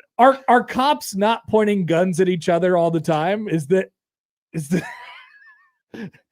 how do cops Assuming work? it is not Super Troopers out there. Kind of for what I'm everyone. thinking. Or Police Academy, two amazing pieces of cinema that should be on Matt McMaster's movie list. This had to be I'm going to give this guy a serious benefit of the doubt here. And maybe I shouldn't. Maybe he doesn't deserve it. I don't know anything about this guy. But like, if you're pulling a gun on a guy because the fish smells bad, that's obviously a bit, right? I think you're microwaving fish. I'm going to kill you. Like that. We're sounds venturing like a bit. into dangerous territory when pulling a gun on someone is a bit. Yeah, but in this circumstance, it's obviously a bit. I can't right? imagine that it was like a serious thing. Like, yeah. Like, hey, I mean, man, maybe he's got an anger problem. Plus 30 one more time, I'm pulling this. Maybe he's got an anger problem, and I just don't like. There's some stuff. I need to know more information about the person in question here. Is he really going to get charged over this? It's a felony. I know. Imagine Pretty ruining your serious life stuff. because someone microwaved fish and you pulled a gun on them. John writes in, no, if someone microwaves the fish, you are 100% within your rights to not only point a gun at them, but to actually shoot them, but not to kill them. As someone who has microwaved fish, how do you feel about this? I wouldn't like it if a gun got pointed at me. No, you would not like that. Not a bit. good idea. not like that bit. But I'd be like, whoa, okay, all right. I'm not going to microwave the fish anymore. I want to know more about the fish too. Yeah, What kind of fish? Was it a tilapia? I'm Was it a assuming it was a big tilapia sockeye being salmon? reheated, right? A salmon? You know, you can A eat trout? eat the Would you salmon cold. microwaving salmon? Not sure. I don't know. I don't know what people are doing. That seems like a felony. Yeah, maybe it wasn't the gun pointing. It was the fish warming that is the felony here. Yeah, I mean, not good. There are no winners here. I would contend that when I microwave my fish, I mitigated the smell. I took the appropriate steps to mitigate the smells and was successful in doing so. People just couldn't get over the idea that the actual task of microwaving the fish Well, and you didn't start the microwave on fire, which also happened by a person who is yet to be identified, there, but definitely has been. All right, those are the headlines. Good luck to both those folks. Hopefully they make it out okay. All right, 8:00 hour coming up on 1620 The Zone.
All right, welcome back. 8 o'clock hour.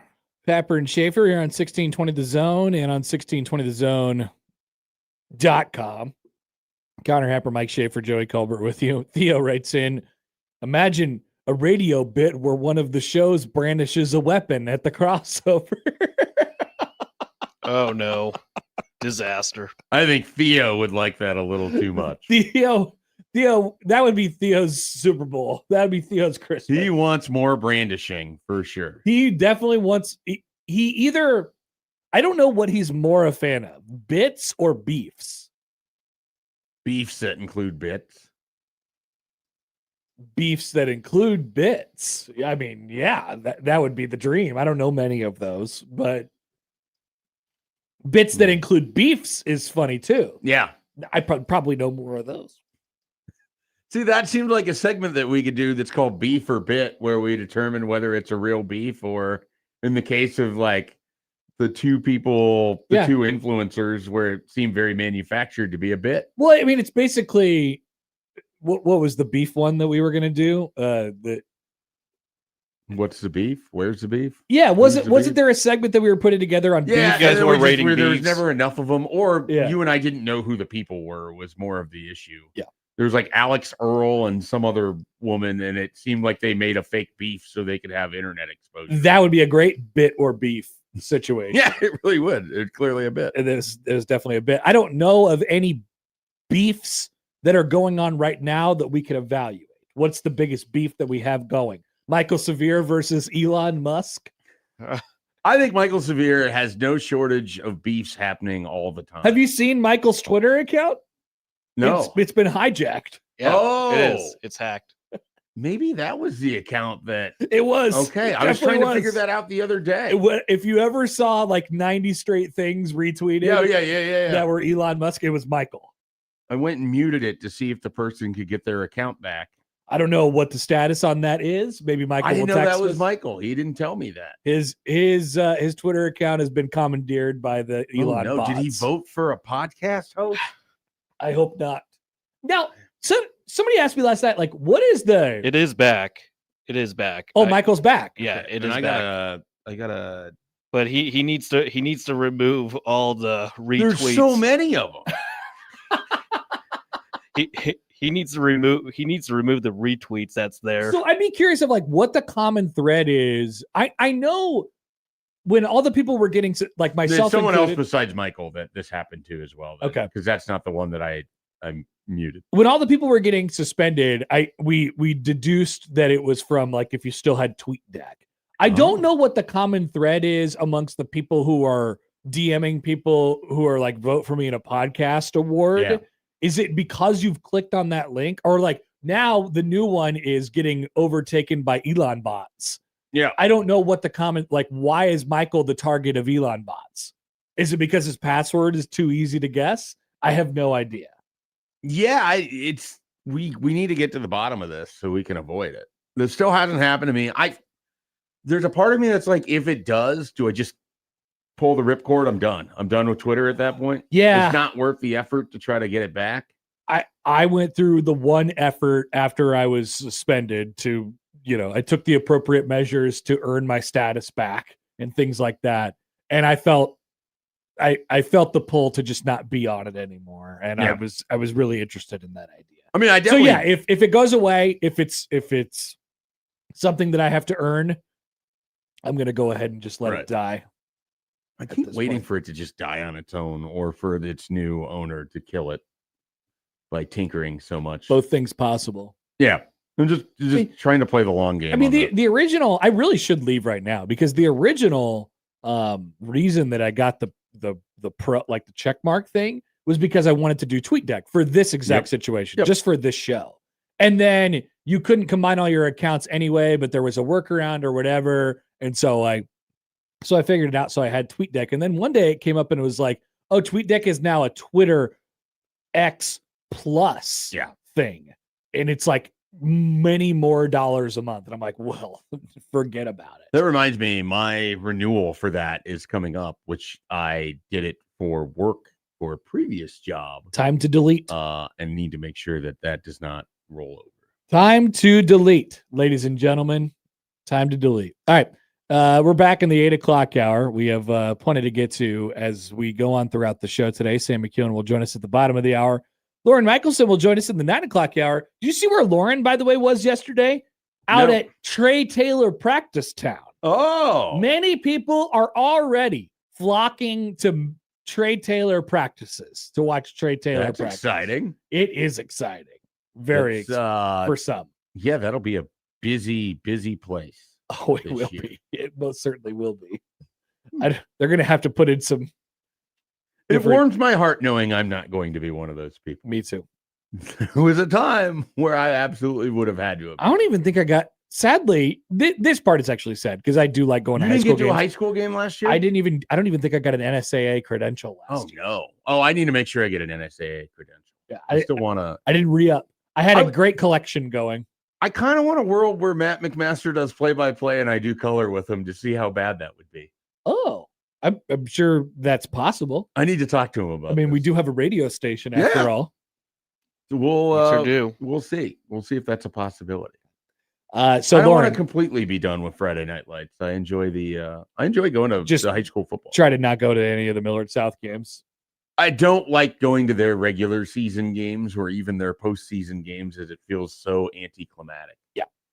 When those guys were all young, when they were sophomores, it was actually a ton of fun because it's like, whoa, look at these young guys. Here they come. And then it's like, all right, this is no longer as enjoyable as it used to be. I have a take, and remember, we'll still have TikTok takes as we go on throughout the remainder of the show today. So stay tuned for that. I've seen just some ever so slight conversation, and just that I need to nip in the bud right now. We're not touching the NCAA baseball tournament format. Okay, I'm not saying that it's perfect. It's not. There are things that can be. Relative to the rest of the stuff happening in college athletics, is it the most perfect? It might be. The closest to perfect? I have the least quibbles with it. We'll put it that way. Well, I guess the now old NCAA basketball tournament was better. Okay. How old? Pre the plan? Like the original 64 or 68. Probably 64 is or even better. when it was 65 and you had one plan? Yeah, that was weird too.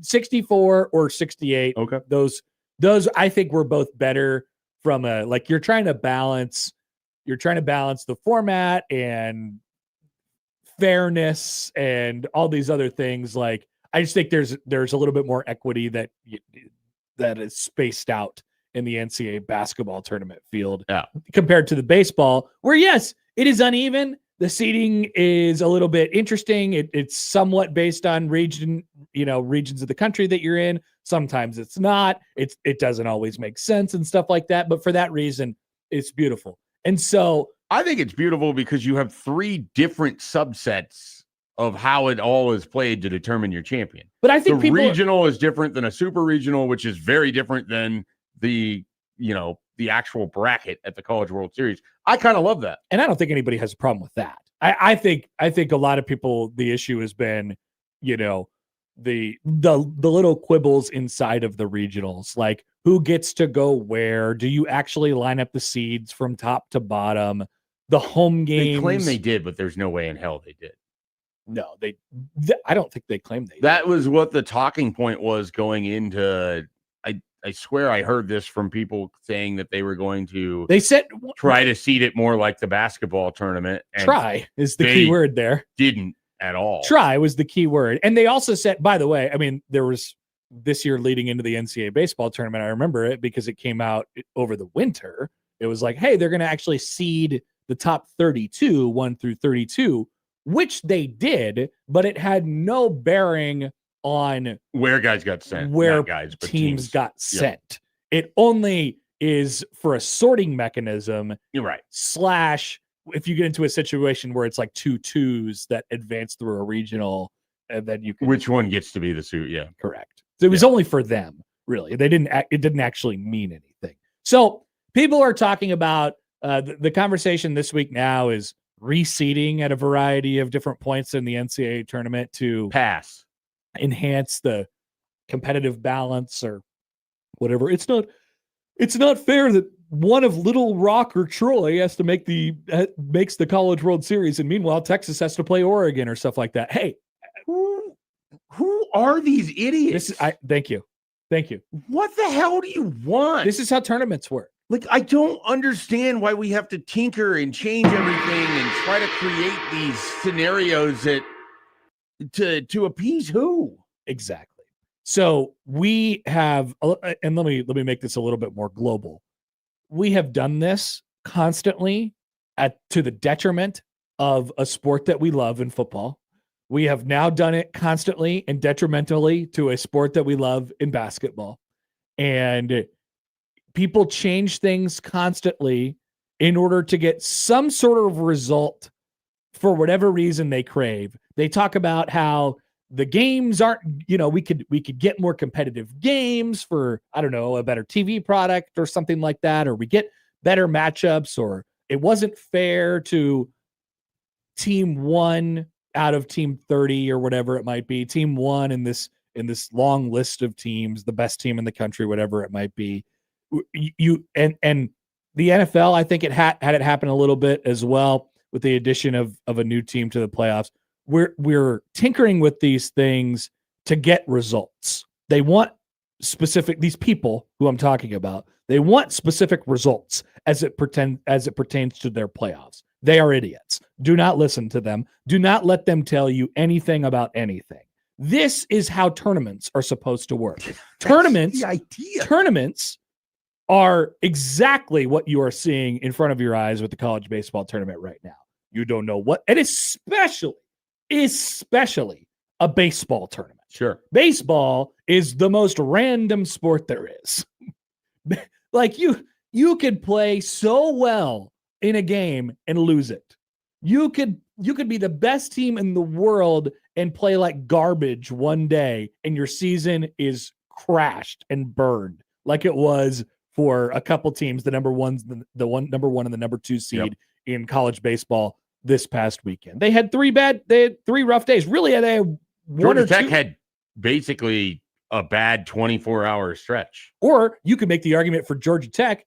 Oklahoma just they answered the bell, right. Like they played above, 1 day or 2 days or whatever it might have been. Georgia Tech, I think, or I'm sorry, UCLA, had a bad weekend.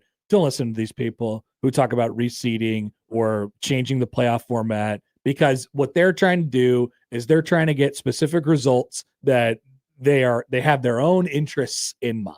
Not unlike a situation that I'm going to talk about in my TikTok takes a little bit later on. They're trying to get results, right? You can't do it. You can't create it. The magic is in the randomness. And yeah, if it's unbalanced and unfair for X team, for UCLA, because they are saddled with West Coast teams instead of Little Rock or, whatever it is. Little Rock is a horrible example because they're in a super, but some Long Island of 4 who's out. I'm sorry, that's just kind of how the baseball tournament works. And you don't even need to be sorry. Okay, I'm not sorry. This is how it is. This is the bracket is out. The results are played out as they are. There's already extenuating factors that are supposed to make it more difficult for a Troy or a Little Rock to do what they did. Troy goes and beats Florida twice in a 24-hour stretch on their, burned out pitching staff, and they absolutely bombed the Gators pitching out in the final game. And the end result of this should be, hey, we better reseed it because there's a 4, and a 3, and Texas and Oregon are playing each other, and they both went through their regional really nicely. They need to be rewarded for that. No, this isn't ever how anything works. If you have a draw or a bracket, why would you change it back up? To do what? To make sure that you can assure these certain brands and teams already get in? You already do that when you see the damn thing to start with. When you determine that teams that play in a conference where they don't have a winning record in their conference, in conference play, get to be in this tournament over other teams that go out and schedule hard and do everything they can do, and they win 38 games, and that's not considered enough because they're in a bad conference, but we got to make sure that Kentucky can get in. Now, they accorded themselves well in this regional and everything else because it's baseball, But you already did that on the front side. You don't get to keep doing it to make your end result, as you keep saying, exactly what you want. You get to do it once. After that, stay the hell out. Thank you. I hate this. It's so stupid. And here's what happens. If you don't want those teams to be involved, don't invite them. Here's what happens then. So just remember this conversation when people talk to you about college football playoff expansion or what we need to do to the format of the college football playoff or who gets to play where and when or what the rankings look like and stuff like that. Like these people, first of all, do not care about the global product that you care about. Now, there's a lot of people who only care about their team and they want to make it better and more equitable for their team. And I guess that's a different story. I like the tournaments themselves.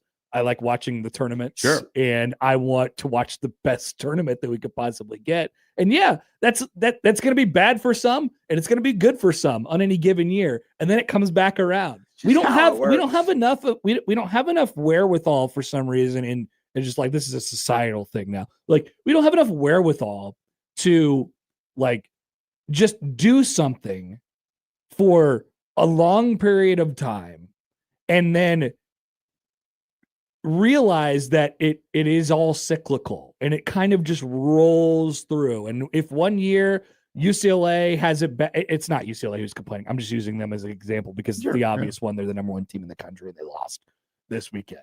UCLA, maybe they were viewed to have an unequitable path or something like that, whatever it might be. And guess what? Maybe next year they'll get a great path. Or maybe in 2 years, they'll run their way through a loser's bracket somewhere, or there'll be a 4 seed somewhere and run their way through. Like it'll come back around. This is what it always does. But we can't deal with results anymore.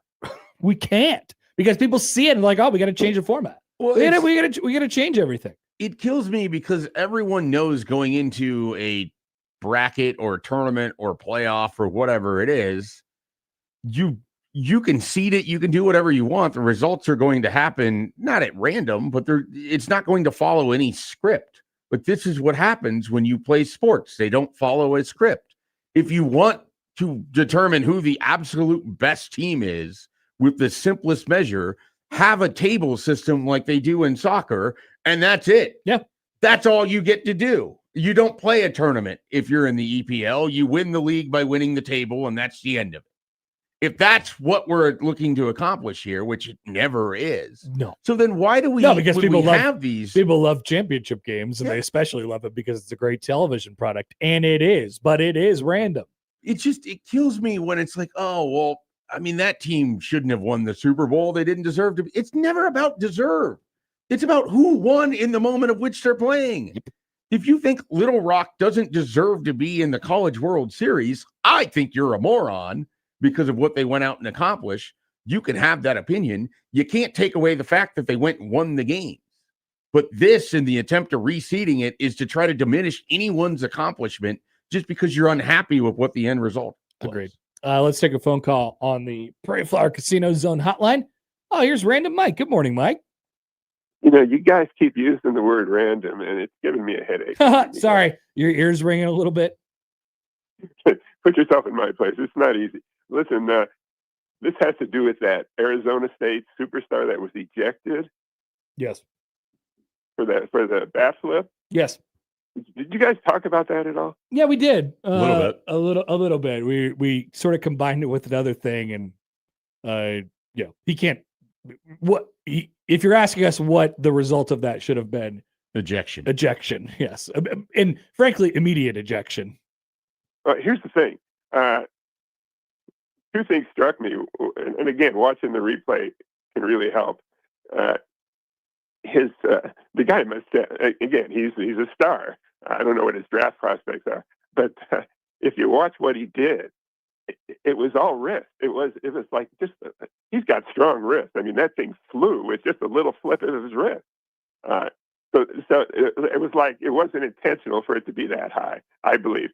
But the other thing is, what are the options for the umpire? I mean, what can you do? I mean, you watch that, you say they got the umpire. You have to penalize it, but to be ejected, and I don't know if the rules said even the next game. You see what I'm saying? Yeah. The options for a penalty it's almost like pass interference in the pros. You know, there can be such a huge penalty for something that's, you know, a borderline thing. Or in college, it's a different penalty. What else could the umpire do if they're going to do something, and they should do something? What they need to fix, Mike, is the suspension afterwards. Yeah, I mean, he's gone for that game, and that would have been enough. Yeah, but ultimately, it does come with a suspension afterwards. So you have to kind of you have to weigh that at least a little bit. I wouldn't have been super offended if he would have just got a warning there, but yeah, something's got to be done. Yeah, I mean, what's the warning mean? I mean, yeah, that's the thing. It was just like the options were so few, but they could have given him a warning. You don't hear about that in baseball, do you? A warning? Oh yeah, they issue warnings usually when it's people throwing at people more than anything else, or barking from the dugout, or things of that nature. Here's my thing, Mike. It's like if you're speeding and you're going 20 over, you're probably not going to get a warning. If you're throwing a bat 175 feet in the air because you're unhappy with a call, you're more likely to just get ejected than if you had tossed a bat and said something. You know, the ump might be like, hey, that's enough. But the guy threw the bat higher than any bat flip I think I've ever seen. Even when a major thing happens in a guy hits a mammoth home run, you don't see it go that high in the air. I agree, but when you watch the replay, he's not making a great effort to toss it. It's not he's just going to throw it up high. It was just a little flick of his wrist. But what I'm saying is, and they said this about Henry Aaron, the all-time home run leader for quite a while. They said his wrists were incredible. They were big and they were very strong. Just to flip it, and it helps in a lot of sports, obviously. And if you look at the effort he made to flip it, it was very little. It was just a little flip, but it went flying. With great power comes great responsibility. Now, this is a great random bite call. There you go. Thank you, Mike. That's a tremendous random bite call. Did you see the wrist? How little effort he put into throwing that bat so high? I just saw the end result, which was very high. It was very seamless. You know, it was almost involuntary. I'm trying to think, is he eligible for the draft this year? I don't know. I do know. I will look that up during the break. Or you could, I guess we could probably get there right now. I'm working on it. Landon Hairston is a sophomore. Yeah, so he's got one more year left. A regular old sophomore. So he could be back in Lincoln next year. Oh, great. Probably not, though. Maybe he'll play for the Huskers. He's just going to go in the portal. NIL. You never know.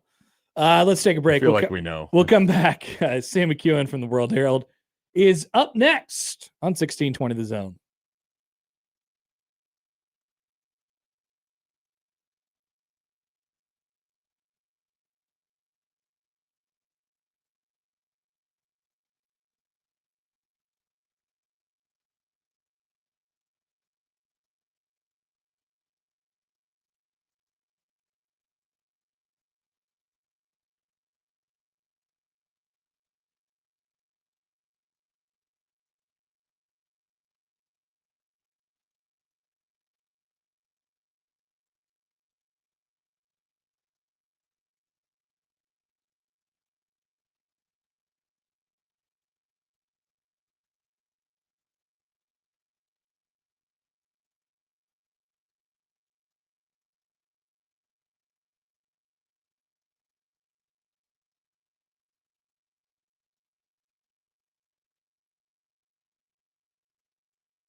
All right, welcome back. Wednesday morning here on Happer Schaefer, 1620 The Zone and on 1620thezone.com. We're joined now on the Prairie Flower Casino Zone hotline by our good friend Sam McEwen from the Omaha World Herald. Good morning, Sam. How are you? Good morning, gentlemen. I am pretty good. How are you guys doing? Good. When are you making your way out to the Trey Taylor Fest? Is it soon or later? Well, Trey will probably be at the fest today. He'll probably be down in Lincoln, right? Probably. Yeah, we'll get out to see him work out at North South, and I'm sure he'll be a omnipresent this weekend at the camp. So the big man camp is today, so I'm gonna guess he doesn't get out there and run drills during that, but he'll be around, and yeah, it's really good news for Nebraska, the way that he performed at Elite 11. And I think for people who really follow this stuff, it's not that surprising that he did well. His junior tape indicated that he was going to go to that camp and really show out. And he did, and he's working at a different metronome than most of those guys. I think that was the thing that I took away from reading the analysis from Andrew Ivins and other people out there. Just like, he's just operating at a different pace. And when you're able to do it at the pace he's able to do it, it looks way different than a guy that's sort of methodically, mechanically going through drills like it's a Wednesday afternoon. Trey Taylor was playing at a Saturday pre-practice, pre-game pace. So, Sam, you had a column about just sort of the SEC and the Big Ten in general, but kind of what I want to ask about is, what did you think of the way that we now cover things like these coaches meetings? And obviously we're all in this business, Connor and I talking about it here on the radio, you involved with the World Herald's coverage. You want to cover these things. You want information on it. Really nothing came out of those meetings other than giving a pulpit for SEC coaches to complain about whatever it was that they wanted to complain about. Like, what's the actual value of really even bothering to cover or to provide that pulpit? Well, I think there's probably been value in the past because the SEC was the first mover in a lot of things. And so there was a sense of the SEC was using that event to promote, its franchise, which is its football programs, and, sort of the pulse of the sport and the future of the event. And so SEC got out in front of it maybe 7-8 years ago and started putting Nick Saban out front and then Greg Sankey, and they made a good combination. They really did. Those two guys talking both have a certain level of arrogance and a certain level of relatable nature to them. And now they've tried to move Kirby Smart into that role. But what's changed is the SEC is no longer a first or prime mover in the sport. The Big Ten has taken that spot, not just because of the national championships, but because of the way it's positioned itself to sort of grow the game. And so now what's going on at the SEC meetings, or what happened last week, felt very much like what it used to feel like with the Big Ten at Media Days, where the Big Ten was here to tell you that things shouldn't change that much, and the sport needs to be cautious in its expansion and cautious in its thought process. And that's kind of the stance that the SEC took. And it was sort of standing athwart history, so to speak. And that was a little bit of a change. I think that the SEC felt like it probably had, in many ways, the upper hand even through last year in Indiana's national championship, specifically the way that Indiana hammered Alabama in the Rose Bowl. I think was just a notable shift in the nature of the leagues. And so I think it's interesting from that perspective to kind of frame it up. And the SEC also has a new coach in it at Florida, John Sumrall, who is clearly going to be an incredible quote. I don't know how good of a team he's going to have, but he's a great quote. And so he came out and said the thing that I'm sure all those coaches were feeling, was that when they went to that 9-game schedule, which is going to make all of these SEC teams that were 10-2, 9-3, or 9-3 to 8-4, they feel misled because they didn't get any more playoff spots out of it. And the committee is still judging playoff teams based on the strength of their one-loss schedule, which they should do, but they do it. And so now a lot of these teams that would have been in contention for making the CFP probably won't be because they have to play an extra SEC game instead of playing, Kent State. So, yeah, there were some good things that came out of it. And I was interested in the posture of the league, which has been diminished from, say, 3 or 4 years ago. Sam, when we talk about the SEC versus the Big Ten, the thing that I always come back to is, like, what game are they playing? What is the ultimate goal in, them seemingly yelling at the air in the direction of each other or fighting for power or spots the playoff? Like, what is it? What's the ultimate goal to win the war between these two conferences? That's a great question. I think, to some degree, it's like two superpowers that are sort of looking at each other and trying to mark the other. And so it probably feels a little bit like that at times. And I guess I feel like when it comes to the SEC, there's a certain identity that league has built probably since I was in high school, 92, 93, through the next 25 years, really. Well, I should say 35 years. And I think they would like to retain that. I think if you go back to the SEC of my childhood, it was a mess. The league was a mess. One of the largest stories was, schools turning each other in for NCAA violations and, a player getting so badly injured on the field after a dirty hit that he was paralyzed. The SEC was not a together league back in 1989 or 1990. Most people don't really remember much from it because it wasn't put together the way it is now. So I think the SEC had really created a strong identity for itself over the last however many years, and the Big Ten have really done virtually nothing to counter that in that same time. And now that's changed. And this is the first time in a really long time where the SEC has to kind of check its whole card. And it felt like, I'm sure the league felt like when they added Texas, Oklahoma, that it was checkmate. It was checkmate. Like, it's over. We're going to dominate college football really forever now. And it didn't happen. Since that happened, the Big Ten has actually surged. And as it turns out, added these really important properties from the West Coast that turned out to be pretty good in football. And that's sobering, I'm sure, for the league. And so I think they're trying to figure out who they want to be and who they're going to be. And they trotted Kirby Smart out kind of as the coach spokesman, and that didn't really work. Like, Kirby's kind of a complainer, and he's not as smooth as Nick Saban is. And then the secondary coach spokesperson in that league is Lane Kiffin. And Kiffin is more of a, sort of what he would call an anarchic, anything goes kind of persona. And I don't know that he really speaks for anybody but himself. Like, he doesn't really speak for the league. He speaks for himself. Is Steve Sarkisian an extension of Lane Kiffin then? Because he just kept saying things and has all off season. Yes, he is. And, I think he's obviously a great play caller and play designer. As a head coach, I think he is a little underwhelming as a CEO. I think he makes a lot of statements and has done so at multiple stops now that I would describe as relatively unhelpful.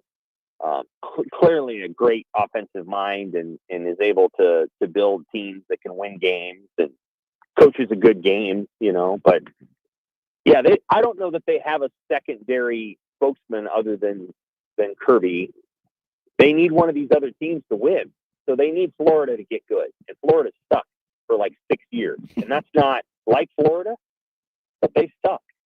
And, or they need A&M to get really good. And A&M's not really good yet. Or, Brent Venables will never be that effective a spokesman because he doesn't stop talking. But, they could use Oklahoma being good. Or like they need somebody to join Kirby Smart in that brigade. And again, there's a lot of reliance on Kiffin to do that. And Kiffin may just poke his own league in the eye.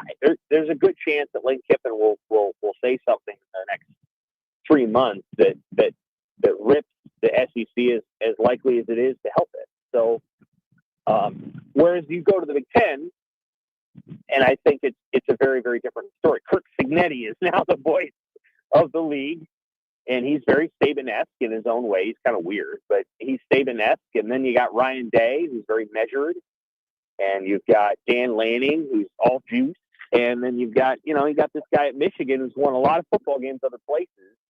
And I think he will quickly become one of the most popular coaches in college football because he's a good dude. And if they win games, people are going to like Michigan for the first time in a long time because Michigan was very unlikable under Jim Harbaugh.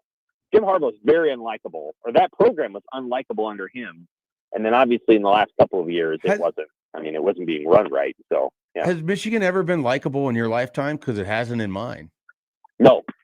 Nope. And I've tried to explain this to people when I go. So I think I've been to every Big Ten school now. I don't know. But when I go to these places and you kind of get a vibe of the people, Michigan is probably the least hospitable in terms of their stadium personnel, in terms of just their overall vibe toward visitors. It's not that they're hostile, because Wisconsin's kind of hostile, but everybody's like, "Hey, we're Wisconsin, and we're gonna treat you bad. Hey, isn't that fun?" Michigan's more like, "We wish you weren't here. We don't really care if you're here or not. You don't deserve to be in our presence." Yeah, that's basically what it is. I don't know. It's interesting. Ohio State's always been way more accommodating. Ohio State's more accommodating. Michigan State's really good to us. Michigan's more like, yeah, I don't know. How you doing? Brett Bielema would give you the shirt off his back, salt of the earth kind of guy, really good guy. Barry Alvarez was a really good guy. I don't know. Michigan's just Michigan. They have a certain way about them, and they're just a little bit standoffish. I don't know if that's the right word. And Harbaugh fit into that perfectly because he was he played it well. He was like, why are you asking me that question? What's wrong with you? Whereas I don't think that's Ryan Day at all. I think Ryan Day is a good guy. I think he's probably too good of a guy for that job in some ways, but so I've always said that. I'm like, Michigan is probably the least welcoming of all the Big Ten schools that I've been to, in terms of just when you get there, you're like, wow, this is a nice stadium, and these people don't want me here. So, that's. But Kyle Whittingham will probably change that. He's a good dude, and people are gonna like him, and he's probably going to improve the Q score of that program. All right, Sam. We will let you go. As always, appreciate you taking the time. Thanks for dropping by. All right, take care. Bye. Sam McEwen from the Omaha World Herald. I will be able to compartmentalize and still continue to like Kyle Whittingham and continue to dislike Michigan. Oh, yeah. No, I've already done that in my brain. It's like, I don't want bad things to happen to him, but if it happens to Michigan when he's there, it won't reflect how I feel about him. Exactly. Yeah. I want this will not be changing. Nope. This will not be changing. Still going to be the most unlikable. Maybe the national perception or whatever, but yeah, not the Michigan hate's not going anywhere. You asked Sam a question about what Big game Ten. are we playing? Yeah. And in my head, I arrived on this sort of conclusion that it's this 3-card Monty kind of thing where if you're the Big Ten or anybody else that isn't the SEC and you select what you think it is and they flip over like, the street magicians do, and it's not, and it's like, all right, well, the big thing is we're winning championships now, and they flip it over. It's like, well, that doesn't matter as much. Look at all our draft picks. Mm-hmm. Look how deep our league is. Look at what we're doing over here. And it's like, okay, well, we're doing this now. Well, that's not as important as our tradition and our history. It's no matter what it is, it's just endless, just arguing for the sake of arguing. It's just posturing for the sake of posturing. Finding some other There's no game. thing. There's no game. Well, it's an unwinnable game. Yeah. And they have the loudest carnival barker, so they're always going to be loud. I would argue that there's not a game at all. Probably fair. And unfortunately, you asked about the game, and that was the first thing I thought of is 3-card Monty. You're never going to win. There's no goal. There's no end. It just goes. It always ends with well, we're still better than it. The end results or whatever you do. You can't catch us because we're up here. Yeah. Stupid, dumb. That's why I ignore most of it, to be honest with you. We'll take a break and round out the hour with an interesting question. What is Li Ning I'm so confused. Next on 1620 The Zone.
A lot of talk about shoe deals today. I guess we mentioned Wemby's is coming up this summer.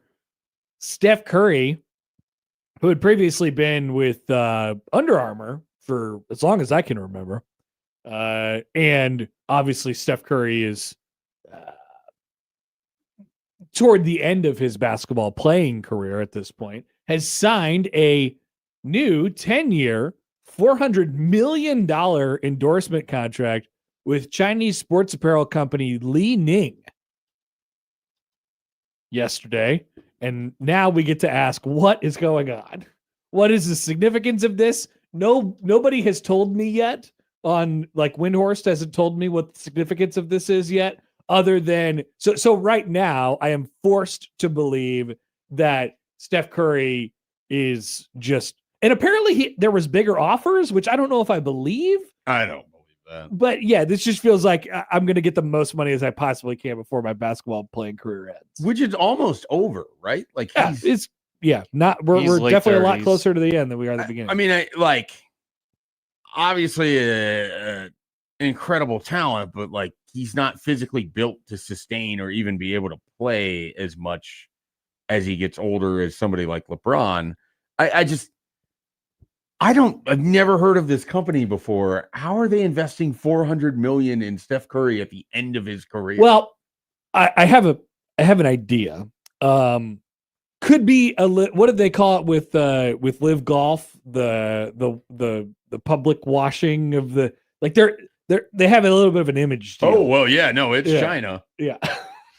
Like they have a little bit so Li Ning, don't think that missed me on this whole thing too. And several other Chinese companies have been identified by the U.S. government and human rights groups as using forced labor to produce their goods.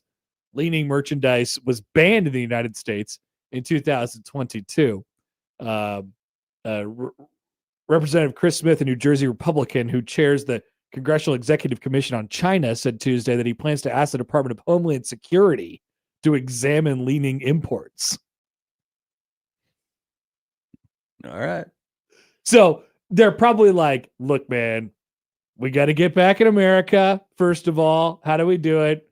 We just lock in with Steph Curry. Will Matt buy these shoes? That's for sure. That's going to be a question. Did you ever own a pair of Curry shoes? No. Like, I stopped buying basketball shoes obviously a very, very long time ago. So I don't know if I ever had like a guy's shoes except for the cheap Starburys. Sure. That I got at like what was the place? Stephenberry's. Yeah. I never liked the fit of Under Armour shoes, so it was like never like they, relative to the other leading. I don't know if I like Under Armour stuff. I'm fine with like other things of Under Armour, but for the most part, their shoes just like they're narrower. I have wonderfully wide, fat feet, so I need like a more wide shoe, and they couldn't offer me that. So you like when you were a kid, like when you were buying basketball shoes, was there a brand that you gravitated towards? I mean, you owned Jordans at some point. Not really. I've always just been a Nike guy. Okay. Yeah, I've just always liked Nike. Yeah. I mentioned when we were talking with Matt during the crossover, I had a pair of AIs, like third session of it. They're all black. People were definitely having those. I've had a hard time. I always have a hard time. His face was on the insole of the shoe. Oh. And it made it seem way cooler than anyone's face that you're stepping on every time you're putting those on. Yeah. Like it seems like a weird place to put someone's face. When I was like playing competitive basketball, like buying basketball shoes, the popular like trend was it was basically like coming out of like the Nike Shocks. There was a lot of Nike Shocks that were going on. Okay. Those are sort of like more like running shoes, but everything was kind of designed like that. That was just a leading cause of high ankle sprains. And I think it came from like the pumps era. Like there was that, and I sort never of messed that with combined. those. That was like prime time me wanting shoes. Yeah. And so they're all garbage and they're all terrible. And maybe because of the era I grew up in, I'm not actually qualified to be a shoe guy. So my parents were never big on like. I grew up during a bad time. They were never the ones that were going to spend the money on like our sports equipment. Definitely. So I had to buy a pair of basketball shoes going into my sophomore year. I have the East Bay catalog. I don't want to spend that much money. I end up with like a pair of $55 Tim Duncans. Nice. Those were my bad. That was like the last equivalent to someone's, brand or whatever. Yeah. I've had Jordans. I don't really think of that in the same way. Obviously, that's like such a legacy brand. And, I've had varieties of Jordans where it's the casuals or the basketball shoes. I even had like a dress pair. I like the trends. I like the newest, coolest stuff, but I always felt really bad like with baseball bats. Like why are these baseball bats $400? Never owned a good baseball bat in my life. I think it was one time I was like, I feel so bad. I don't want my parents to buy this $400 baseball bat. I was so cheap that I used football cleats my junior year for baseball. That's awesome. Yeah. That's pretty awesome. Yeah. Didn't have spikes. When we come back, it's time for our TikTok takes. Joey, get the TikTok camera out. We'll be back after this on 1620 The Zone.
I am excited for when I think this segment will catch, and I think we'll be able to come up with a thing or two a week where we can.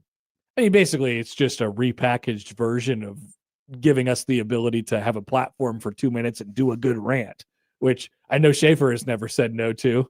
Love me a rant. Schaefer does love himself some rants. We love the rant gong as we always do. But we're calling it something different. We're calling it TikTok takes. So I can't wait until Joey, I think he's already got something brewing up there as far as a TikTok takes open. Isn't that what you said yesterday? I said I got to start thinking of something. Oh, okay. All right. Well, we're going to get there. So I think this will catch, and we'll see what happens, and we'll see if we could ultimately accomplish our goal of getting aggregated. Number one, it would be very exciting if we did. And number two, I think I'm really looking forward to this camera presence. Okay. This is a video. There's a video component, right? TikTok is a video thing. So when you're performing your rant, you have to not only command the room, but command the camera. Make some good eye contact. There's no teleprompters or anything like that. Nope, there's not. You got to put it together, and ultimately, you all can grade us on our TikTok takes and our takes just in general. Yeah, and our takes in general. I'll play with the video stream, see if I could get something working with that camera. I'm not going to ask for grace. I just want it to be made aware. This is our first endeavor into it. It might take a few times to fully nail the presence that you want to have on camera with this, but we'll get there. I have no doubt about it. I have no doubt that we will have takes. Are you going to do both of your TikTok takes? I can do one to start with, and then you can go, and then we can see if we continue on after that. Okay. You like that? I think it's a good run. Yeah. You want me to start? Yep. Mike Schaefer's first TikTok take coming up. Oh, look at him. He's solo ISO cam him. As a society, we've gone too far. We've gone too far. We find something moderately unique. Just kind of out there. It's a little different. And then we beat it to death. We overdo it all the time. As an example, on Monday, while playing in the Midland University golf outing, I was asked to do a shot. Something that happens all the time when you play in golf outings. Something that I have a hard time saying no to. So we weren't playing very well. It's not like the shot was going to affect my ability to play golf. I said, yes. I said, I will do this. It's team camaraderie. We will all take a shot. So imagine my absolute horror when the shot that is handed to me is spicy pickle vodka. Spicy pickle vodka. Why is this necessary? Great question. Who needs this? What fresh hell was this born out of where we have to take something that already sucks and then we combine it with vodka, which if you've ever had straight vodka, not great. Good as a mixer, good as you add it to things. Combine it with pickles, sucks. Why? Nobody needs this. Nobody asked for this. Nobody's like, oh, I want to just drink essentially pickle juice, but have alcohol involved with it. But this is what we do. So, and this isn't even, I don't like pickles. It's a trashy, salty, slimy tasting food. It's garbage to me. That's not even that. It's the idea that we take something that has a unique flavor, a unique taste, and then we just have to beat it to death. Because we can't just have pickles existing in the wild that you put on your burgers and your food or whatever else. They have to be everywhere. They have to be in your sunflower seeds. They have to be on your French fries. You have to be sitting at a craft beer place getting your pickle flavored beer because you just can't have enough pickles in your life.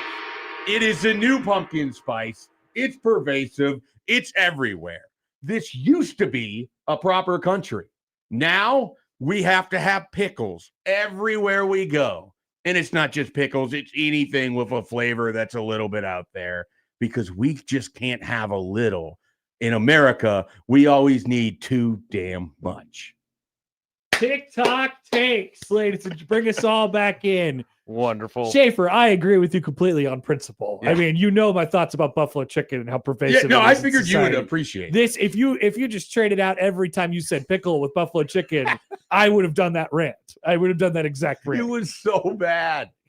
So bad. That sounds horrible. I was so mad. There's also this thing I where had an amazing drive after, though. So I don't know if there's like a correlation there. there's also this thing where shots are purposefully bad now. Like, obviously it's alcohol, Sure. and so it's not designed to taste good, but like it's like when they made the snot flavored jelly beans from Harry Potter. Mhm. You know, I feel like there's some alcohol that's trying to do that to you now. Like, just for the bit. Pretty Like, much. would you like to try a puke flavored jelly bean? Like, no. But it's those for were a the good old bit. days. Okay, I guess I will now. We're going to slap the Harry Potter logo on it. Well, now I'm interested. Teresa says Miss Vicky's makes vodka and chips. I do love the Miss Vicky's spicy pickle chips, but I like it when they're chips. I Sure. do not like them. You wouldn't want it as a liquid? I do not like them when they are not. You wouldn't chips. want to shoot it? No, I would not. Standing on the 6th green? I most certainly would not. All right. TikTok camera number 2. This is a little bit.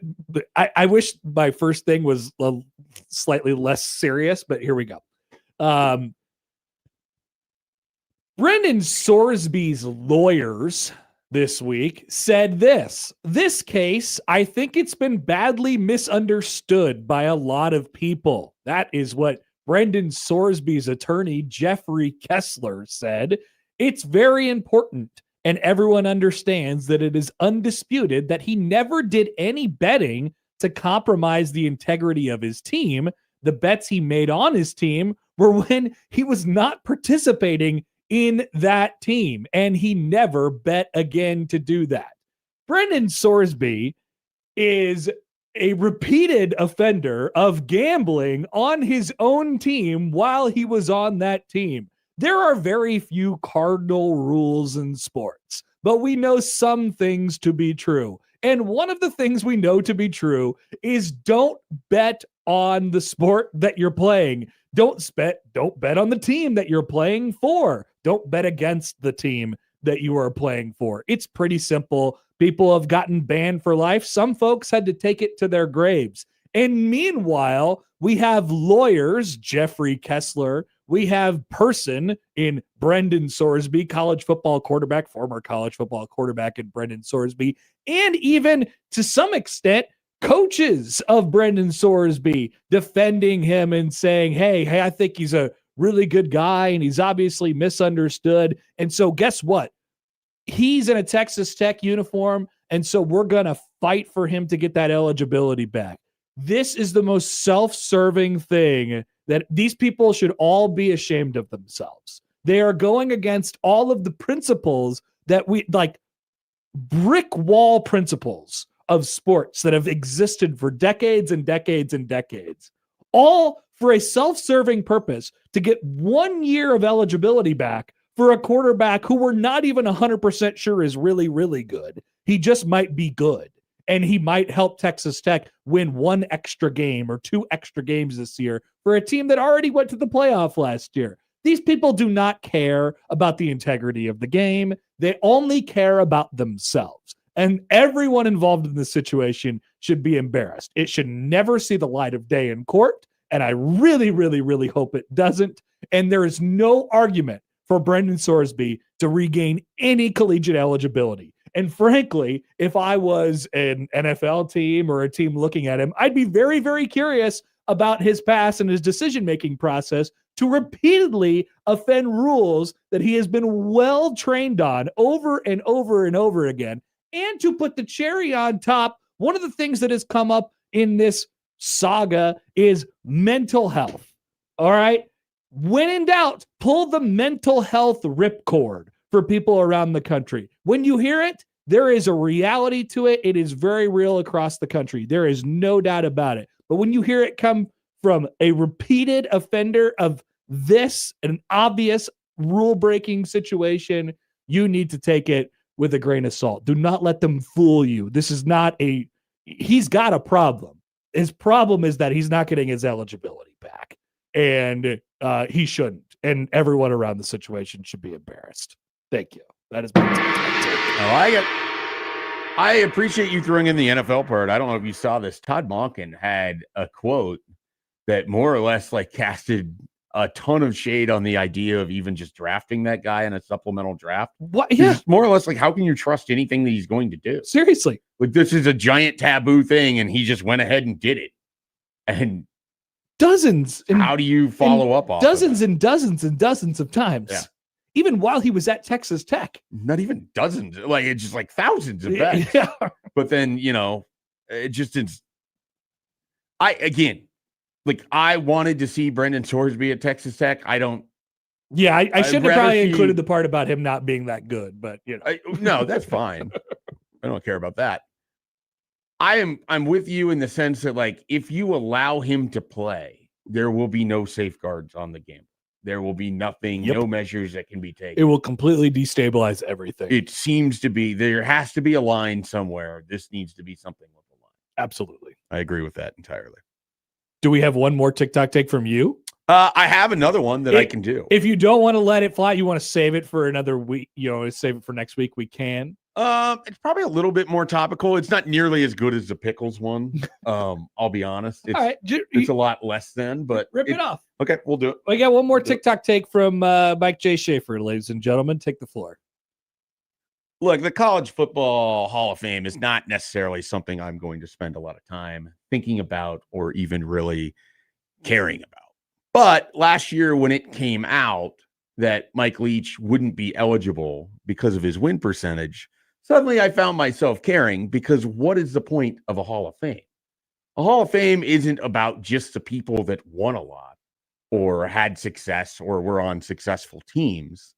That's not what we're choosing to celebrate with the Hall of Fame, or at least not the version of the Hall of Fames that I would find myself caring about. But naturally, cooler heads prevail. They change the rules. They move the win percentage down. It allows Mike Leach to go in. That's all great. But let's go back to why Mike Leach is actually someone who needs to be enshrined in a Hall of Fame or matters in college football in a way that Larry Coker, who won a national championship, never will. Or Gene Chizik, who won a national championship, never will. Reducing things to winning championships or win percentage when we're talking about something like football ignores the people that help craft and shape the sport. There are people that help craft and shape the sport that also win at a really high level. And then there are people like Mike Leach that help craft and shape and grow the sport in such a way that it's almost immeasurable how much value they added to it. And the idea that you would try to put a number on this, that you would try to say, oh, well, he didn't have 600% winning percentage because he coached at Texas Tech and Washington State and Mississippi State, and he had like 2, 3, and 9 seasons. And that's going to prevent him from being in this enshrinement of all that really matters about college football. And again, is it all that really matters about college football? No, it's in Atlanta. There's probably a Chick-fil-A in its food court. There is. So that's what we're dealing with here. But what really matters is what Mike Leach meant for college football. And it goes beyond the winning percentage. It's the fact that this is a guy that disrupted a sport. I mean, what makes Mike Leach stand out so much to me, he wasn't a former player. He wasn't the son of a coach. He didn't have like this fast track into the sport. He was a guy who had a law degree that told his wife, I don't want to practice law. I'm going to look for college football coaching jobs. I'm going to find one in, I think it's Cal Poly or somewhere like that as an assistant offensive line coach for almost no money. And I'm going to build from there. And he did. And he gets involved with Hal Mummy, and he takes a system that spreads things out and he perfects it. And yeah, he maybe didn't win a national title, and his best team is probably the 2008 Texas Tech team and all of these different things. His coaching tree still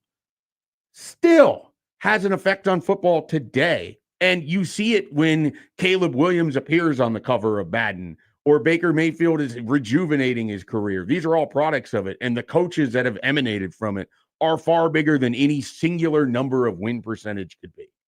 So this is to say that if we are having Hall of Fames and if things are to matter, it shouldn't just be base numbers. It should be what someone brings to a sport and the impact that they have at large. And Mike Leach had as big of an impact as many people who won actual titles. Thank you, Mike Schaefer. I would add that if we are, that's another TikTok take courtesy of Mike Schaefer. If we are having committees for things, then why are we having these number-based parameters, right? What's the point? Why not just make it the numbers? It's like they if you want want to just put the best 5 guys who are ever coached, and just there's lists that exist. You can go find who is one of them. It's honestly just a sliding scale of like, well, you fell out of that, so you can't be part of it. Yeah. You know, like it's include just whoever you want. dumb. Yeah, absolutely. His impact was way outsized above the wins and losses. All right, that's our first edition of the TikTok takes. Now, TikTok takes, I will tell you all, are not simply relegated to that segment. It's possible that we could get rants going in other you have one pop up, you're areas like, of the show. You tell Joey, I like this. Get the TikTok camera ready. They could happen at any time. We'll be back with Lauren Michelson after this on 1620 The Zone.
Lauren Michelson. I'm hoping you guys can wake me up a little bit this morning. Lauren Michelson. I will not feel bad for any of you in Omaha. Lauren Michelson. So whenever, hits the fan. Lauren Michelson. KETV Channel 7. No other thing I'd rather be doing at 9:15, 9:20 in the morning than talking to you two. Lauren Michelson on Happer and Schaefer, 1620 The Zone. I am ready to get the heck out of here. And we welcome in our next guest of the Prairie Flower Casino Zone Hotline, Lauren Michelson from KETV. Lauren, good morning. How are you? Oh, good morning, you guys. I am doing great. Sun is shining. Nothing to complain about. No tornadoes or anything going on. It's a good day right here. Don't speak that into existence. I mean, you never know what could pop up. But so nothing I don't know what feels like summer more. Going to a summer high school football workout yesterday, or being at the Lincoln Regional this weekend, or starting preparations for the College World Series. I mean, they all feel pretty summery to me. Yeah, very summery. It was the early wake up call yesterday. I don't know how these high school. I was in high school once. I don't know how they all get up for workouts, but I'm impressed by it nonetheless. Andy did not bring me a coffee. That was the downfall of my morning. Come on, AK. But yeah, that was a good Millard South. Trey Taylor. Wow, I am very impressed. I had not seen him play in person yet, and it was day 2 of summer workouts, and that team, if there's even a way to one-up what Millard South did last year, this is the team to do it, obviously. So, Lauren, I am curious. I don't know how much you've been around Trey prior, and you said you hadn't seen him play. Obviously, I assume you mean padded and everything else. What stood out to you when you just had a chance to talk with him and interview him for the piece that you did? Yeah, so I hadn't even seen him throw in person before. Everything was on video. And then I had talked to him over Zoom a few times, but he's just a great kid. He's a great person. He's got a great attitude. And then on the field, he just has this command and confidence that is so wise above his years, honestly. I mean, it's hard to, he's not even entering his senior season quite yet. He's still got a couple months to go, and he already fits the bill of I'd say a starting quarterback personality at the college level. I mean, he really is so poised and so confident and calm, and just a nice guy, so respectful. So he was a joy to talk to yesterday. He makes everything look so easy, and he, is very much so cognizant of, he doesn't want it to be all about him. He doesn't want to get a big head. He's just very even keeled with all the attention, kind of pushes it away. Talks the talk, definitely knows what to say, when not to say something, but he's very psyched to be in Omaha, commuting from Lincoln, and he's all squared away, living in the Telegraph district. And fun fact, he said his favorite thing about, we're like, what do you do on this commute every day? Because a lot of people do it, and whether it's a podcast or music or whatever, he just said he loves watching the sunset or sunrise every morning. So, yeah. Wow. Wait a minute. He rides in silence to Omaha? This is crazy. He didn't say he rode in silence, but we asked if he, I don't remember if Andy asked it, maybe Andy asked it, but what he does on the drive. And he's like, yeah, that sunrise in Nebraska is something special. I mean, it is pretty nice. It's nice. We see it when we're driving in at 5:50 in the morning or 5:40. Yeah, there's been some nice purple skies recently, but that takes some wherewithal. You just sit back and enjoy the sunrise, I suppose. He is enjoying the beauty of Nebraska, that's for sure. He said his commute when he was in high school, or when he was in Chicago, for high school was longer than what he's doing now to Millard South. So he's used to being in the car. So let's game it out a little bit. He throws for 1 million yards this year at Millard South. Approximately. And, the fan base is already very well aware of Trey Taylor. It's what do you think the falls at Buell, the falls Fridays at Buell Stadium are going to look like? Unlike anything we've ever seen. This is unprecedented times, because not only do you have Trey Taylor, but then one of the starters, Tay Ellis, starting receiver, he's with them, and they had great chemistry yesterday, obviously, and future Husker as well. So Friday night it's going to be a preview of what we can see in the fall at Memorial Stadium in a couple of years. So it's unbelievable. I mean, it's going to be, we do a big game of the week every Friday or whatever day it may be, sometimes Thursday nights. And I feel like I'm going to be at Millard South every single weekend following them around. But it is cool because you know, 10 years ago, you never would dream of watching a kid like this or a few of them compete, knowing that they're actually living in Lincoln and readying themselves for the college level. And that's what we're getting this fall. It's quite unbelievable. And circle your calendar for the end of October when Millard South and Westside play to end the regular season. You have two of these Elite 11 caliber quarterbacks on the roster with Taylor and Braylon Warren. So this is just going to be an incredible season. From the people at Millard South that you've talked to or just being over there to watch it as it happened, I mean, how has he been received over there? It's a unique situation where this guy that's nationally known is now dropping in to be the quarterback at your school where you're just coming off of several several Nebraska state titles in a row. Yeah, he is very well perceived by his peers, and I think it just comes down to the type of human he is. Like he really has a good head on his shoulders. He's gotten the respect of the guys around him. I had some quotes people raved about him from Elite 11, and then we talked to some of his teammates yesterday, and he's just they're only on today's day 3 of their summer workouts, but he like I said, he's got that command and poise. People want to listen to him, and he just leads with you know, you don't really want to say this about a football player, but it is like a grace. Like he's very much so selfless in the way in which he leads, and you can tell that these guys are just kind of like drawn to what he says. But he also takes, you know, the coaching very well, from his respect to Coach Mendenhall and the way in which he's coaching them and whatever else it may be. So I think he's just got that it factor, and the guys admire it and listen to it. And it was really cool to see yesterday. Lauren, what was the weekend in general for Nebraska baseball as you were around Haymarket Park this weekend, but we spent a lot of time talking about specifically like the 6th inning and the Saturday game against Ole Miss, that whole scene, that whole environment where the crowd absolutely played into, you know, various outcomes of what happened in that inning and stuff like that. Like, what will you take away from a memory of this weekend at the Lincoln Regional? Yeah, Saturday, right? Yeah, Saturday night. I that was the loudest I've ever seen, heard Haymarket Park. It was truly incredible. And now that Lincoln's experienced this within this decade, right? It's like, oh God, we need to bring another one back here because it was so exciting and fans were so into it. And I've been to so many games there this season, and there's been a lot of exciting fans, and there's some of those midweek games were great this year. Some of those series with USC, Iowa, so packed, so fun. But seeing fans as juiced as they were for regional play last weekend was pretty incredible.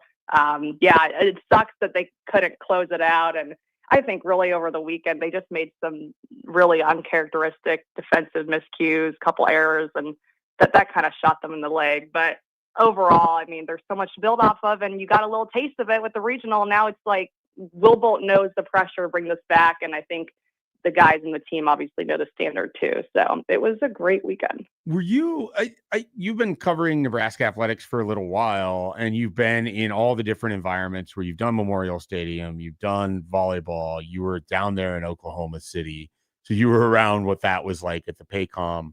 Were you at all surprised by just how loud it did get at Haymarket Park, or just the different ways that Nebraska fans continue to sort of bring it in different environments?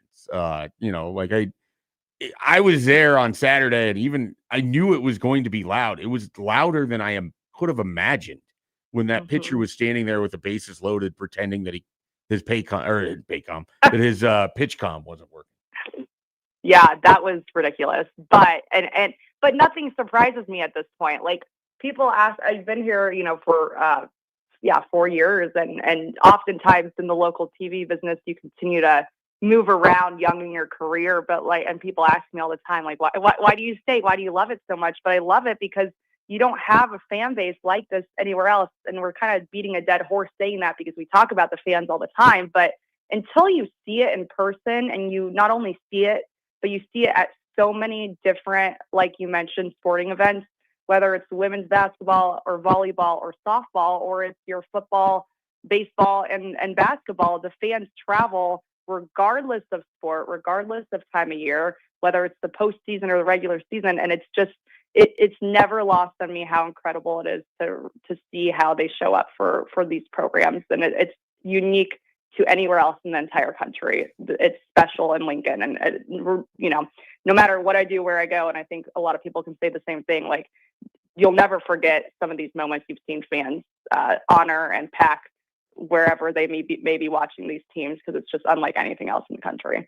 You are famously a Missouri grad, but you are from the Kansas part of the Kansas City area. Are you hoping Kansas makes it to the College World Series here? Do you go back to your Missouri time and you can't ever root for Kansas? Well, Missouri baseball has been long gone on me for a while now. They need to earn my love back because they've had some struggling seasons going back to when I was in college. So because of that, and I love Missouri, as that is where I got my degree, but I am over the SEC for a lot of reasons. I'd love to see some fresh schools in the field this year, and I'm absolutely all in on KU being here. My parents went to KU, and I have a twin brother that went to KU. So like the family ties for that will always keep me watching KU a little bit. But they're just a chippy, fun. They play with swag. They're just a fun team to watch. So yeah, I want them here. The Supers this weekend are awesome.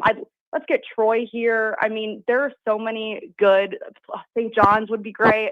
So I think, like, ideally, if KU, St. John's, and Troy could be in Omaha, that would be phenomenal. We're guaranteed something weird out of the Troy Little Rock regional. That's super regional, that's for sure. So yeah, maybe Kansas can add to the fun. Do we know that Lauren is a twin? I feel like I just learned this. Actually, yeah, I believe that is new information, Lauren. Oh yes, I have a twin brother. His name's Jack. He lives in Chicago. Diehard KU fan, Chiefs fan, Kansas City kid. Wow. But yeah, he's yeah. You didn't know that. I am a twin. That's did an entire podcast learning about Lauren, and I never came away with this information. What a failure I am. I'm sure you knew. Come on now. Maybe just forgot or something. She never said. Oh, come on. Don't worry. That makes me look bad now. Yeah, now it's on you. Never listen to this. Well, it can't be on me, Lauren. All right, Lauren. Enjoy the rest of your week. Thanks as always. Talk to you later. Thanks, guys. Lauren Michelson from KETV. I was going to ask her who would be the most likely person in the office to put a fish in the microwave, but no. I thought we ended on a good note. Well, I mean, we can always work our way back to that, I'm sure. You just have to. In our current environment, is it still you? To put a fish in them? I don't know that I've ever brought my. You wouldn't need to because we have a morning show now. Yeah, like I don't have I wouldn't put dinner in the We do use a microwave more than people would think. Like every once in a while, I'm probably good for like once every 2 weeks. Burrito, a breakfast burrito, yeah. You had that. That bowl, that egg bowl. Yeah, I forgot about those. Those were kind of smelly, actually. Yeah, but it wasn't a bad smell. Yeah, it was good. It's an unusual smell at like 7 a.m, but right, those were good. I like those. No. All right. Before we take a break, let's thank you all for listening to this show. Yes, thank you. As in our appreciation, a token of our appreciation, we'd like to offer you an opportunity to win $50 to 72 Table and Tap. Give us a call right now, 402-951-1620 on the Prairie Flower Casino Zone hotline, and be caller number 72. No. How about two? Caller number 2 right now on the hotline wins $50, 72 Table and Tap in Ralston, your local neighborhood bar, welcoming you to eat, drink, gather, and repeat. We will take a break, find out who our winner is. Be back after this on 1620 The Zone.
All right, so the original idea that we were going to have to replace our bracket sim, which we officially need to do now. We have no more brackets to sim.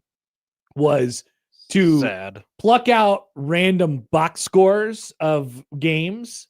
And I figured today would be a really good day to start that. So, and then we'll try and make it as topical as we possibly can, even if it's a very loose association with whatever it is we're talking about.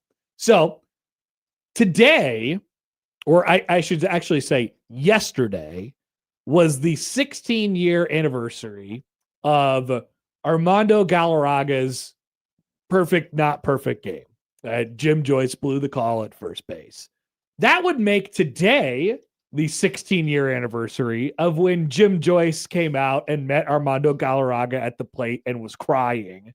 And what a great moment. What a great scene, a great baseball moment. And I so loved it. We'll do the box score from that game, not the Armando Galarraga perfect game, the Jim Joyce cries behind home plate game. This is 2010, right? June 3rd, 2010. The Tigers beat the Cleveland Indians 12-6 that day. And yes, the home plate umpire was indeed Jim Joyce that day, with Jim Wolf, Darryl Cousins, and Marvin Hudson. Starting pitchers, Detroit threw Rick Porcello, and somehow won a Cy Young, maybe the worst Cy Young winner of our lifetime. Cleveland came back with David Huff. By the way, there was an appearance. So here was the Tigers bullpen in that. Porcello threw 5 1/3. The Tigers bullpen arms were these. These are great names: Brad Thomas, Joel Zumaya. Yep. I don't remember Eddie Bonine. I don't remember that guy. Phil Koch. Yep. And Jose Valverde. So 3 of those were staples. Great Tigers relievers. Yeah. Zumaya, Phil Koch, and who Jose did Valverde. Cleveland toss out there? Obviously, David Huff. Soft tossing lefty, I believe. I don't remember one of these guys. I don't remember this guy. Jensen Lewis. Yeah, Jensen Lewis. He does pregame, postgame stuff with them now. Hector Ambriz. That one I don't remember. Tony Sipp. Yep. And Rafael Perez. Yeah, so Lewis, Sipp, and Perez were big bullpen guys at that team. Cleveland's lineup that day: Trevor Crow in center, Shin-Soo Choo, first round pick, great player. Shin-Soo Choo in right. Travis Hafner was the designated hitter. He was pinch hit for by Shelley Duncan later on. Career had basically fallen apart. Johnny Peralta, Russell Branyan, Matt Laporta, Luis Valbuena, Lou Marson, and Jason Donald. Whoa. That is a 2010 lineup. Whoa. The Tigers, who were good, Austin Jackson, Ryan Rayburn, Maglio Ordonez, Miguel Cabrera, Brendan Bosch, Carlos Guillen, Brandon Inge, Gerald Laird, and Adam Everett. This is the Tigers team that went to the World Series? No, they didn't go to the World Series in 2010. They went in 2012. They went in 2006 and 2012. 6 and 12. Okay. They got swept by the Giants in 2012. There you go. Tigers won 12-6 this day 16 years ago in our random box score. Love it. You have one? Yeah, so I was telling you about when I went for a bachelor party. It was June 2nd, so it should have been yesterday. But it was A's Royals, and I couldn't remember who won the game. These were 2 terrible teams at the time. 23 and 30 for the A's and 22 and 29 for the Royals. It was a 9-3 game. Some of the names in this. What I said to you before was I bet Bruce Chen pitched. Did Bruce Chen pitch in this game? Luke Hochevar. Oh, nice. And Brandon, a good Twitter follow, by the way, Brandon McCarthy. Yep. I don't know if you ever see him on there. But he started for the A's. He got the win. Grant Balfour, who you might remember. Yep. Jerry Blevins, who Lanny talks about all the time for some reason. Jerry Blevins, well, I guess, we're doing because of the A's. Yeah. And Ryan Cook. I don't remember Ryan Cook. So for the Royals, they're bullpen. Tim Collins, Tiny Tim Collins, Luis Coleman, Aaron Crow, and Jose Mijares. Mijares. Oh, Jose Mijares. Oh, these are some guys. I remember these. I remember all this. Their team. ERAs are very good. Aaron Crow. This was Aaron Crow's good year, I believe. I don't remember him that much. I believe Aaron Crow had an all-star season. And it may have been this season. This was also the year that Kansas City hosted the All-Star game. That sounds right. I believe That 2012. sounds right. Yeah. So their lineup that year, Alex Gordon was leading off. He went 2 for 5 that day. Uneski Bentoncourt. Yeah. Billy Butler, Mike Moustakis, Jeff Francoeur, Eric Hosmer, Alcides Escobar, Gerard Dyson, who I don't remember playing before 2014, but clearly did. He had 3 hits that day. And then Humberto Quintero. Yeah, this is like these are the seeds of a lot of the these are the core is in seeds of that a group. championship team. Lorenzo Cain hadn't come along yet because he was still injured / in the minor leagues, but obviously the Zach Greinke trade had already happened because Escobar was there. Or no, Escobar wasn't. Escobar's there. Yeah, he was there. Okay. He went 1 for But 4. who is it? They started Unieski Betancourt at second. Second. Yep. All right. So I think the Royals still at this point had Miguel Tejada, like late stage Miguel Tejada, who was playing for them, and I was doesn't show him on the bench, but it's quite possible. I was sort of excited about late stage Miguel Tejada at one point, and that was ill-fated. But I was excited about anything that could possibly happen that was good for the Royals during that period of time. You remember Jameel Weeks, Yeah. the brother of Ricky Weeks? Jamal Weeks. Yeah. He was the starting second baseman for Oakland. Then you have Colin Cowgill, Josh Reddick, Yoenis Cespedes, which I believe is first year for Cespedes. What a time. Keila Kaiue, former Royal. All right. And then Brandon Inge, Coco Chris, Kurt Suzuki, Cliff Penning. Keila Kaiue played for the A's. I think it's the very end of things for him. All right. Yeah, the Royals had like It was his last year in the majors. The Royals had a long run of first basemen who were really, really good in Omaha and then terrible after that. There was a guy. Like there was Keila Kaiue. There was Clint Robinson. I mean, you could throw there's a lot of people. Do you remember this name, Calvin Pickering? Yeah. Yep. So he would just launch bombs at Rosenblatt. Yeah.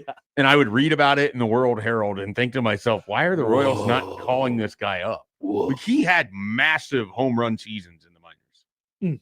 And then obviously he did not do much when he was in the majors. Life changes when you get outside Omaha. You know what they say about Omaha? The ball just flies better in Omaha. Well, the International League, the ball just flies. Apparently.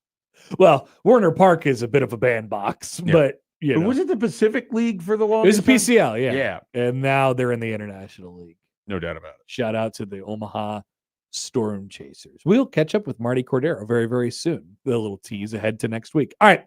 That'll do it for us today. If you miss anything, 1620thezone.com is where you can find everything except for the TikTok takes, which are on TikTok. Crossover with Matt's coming up next.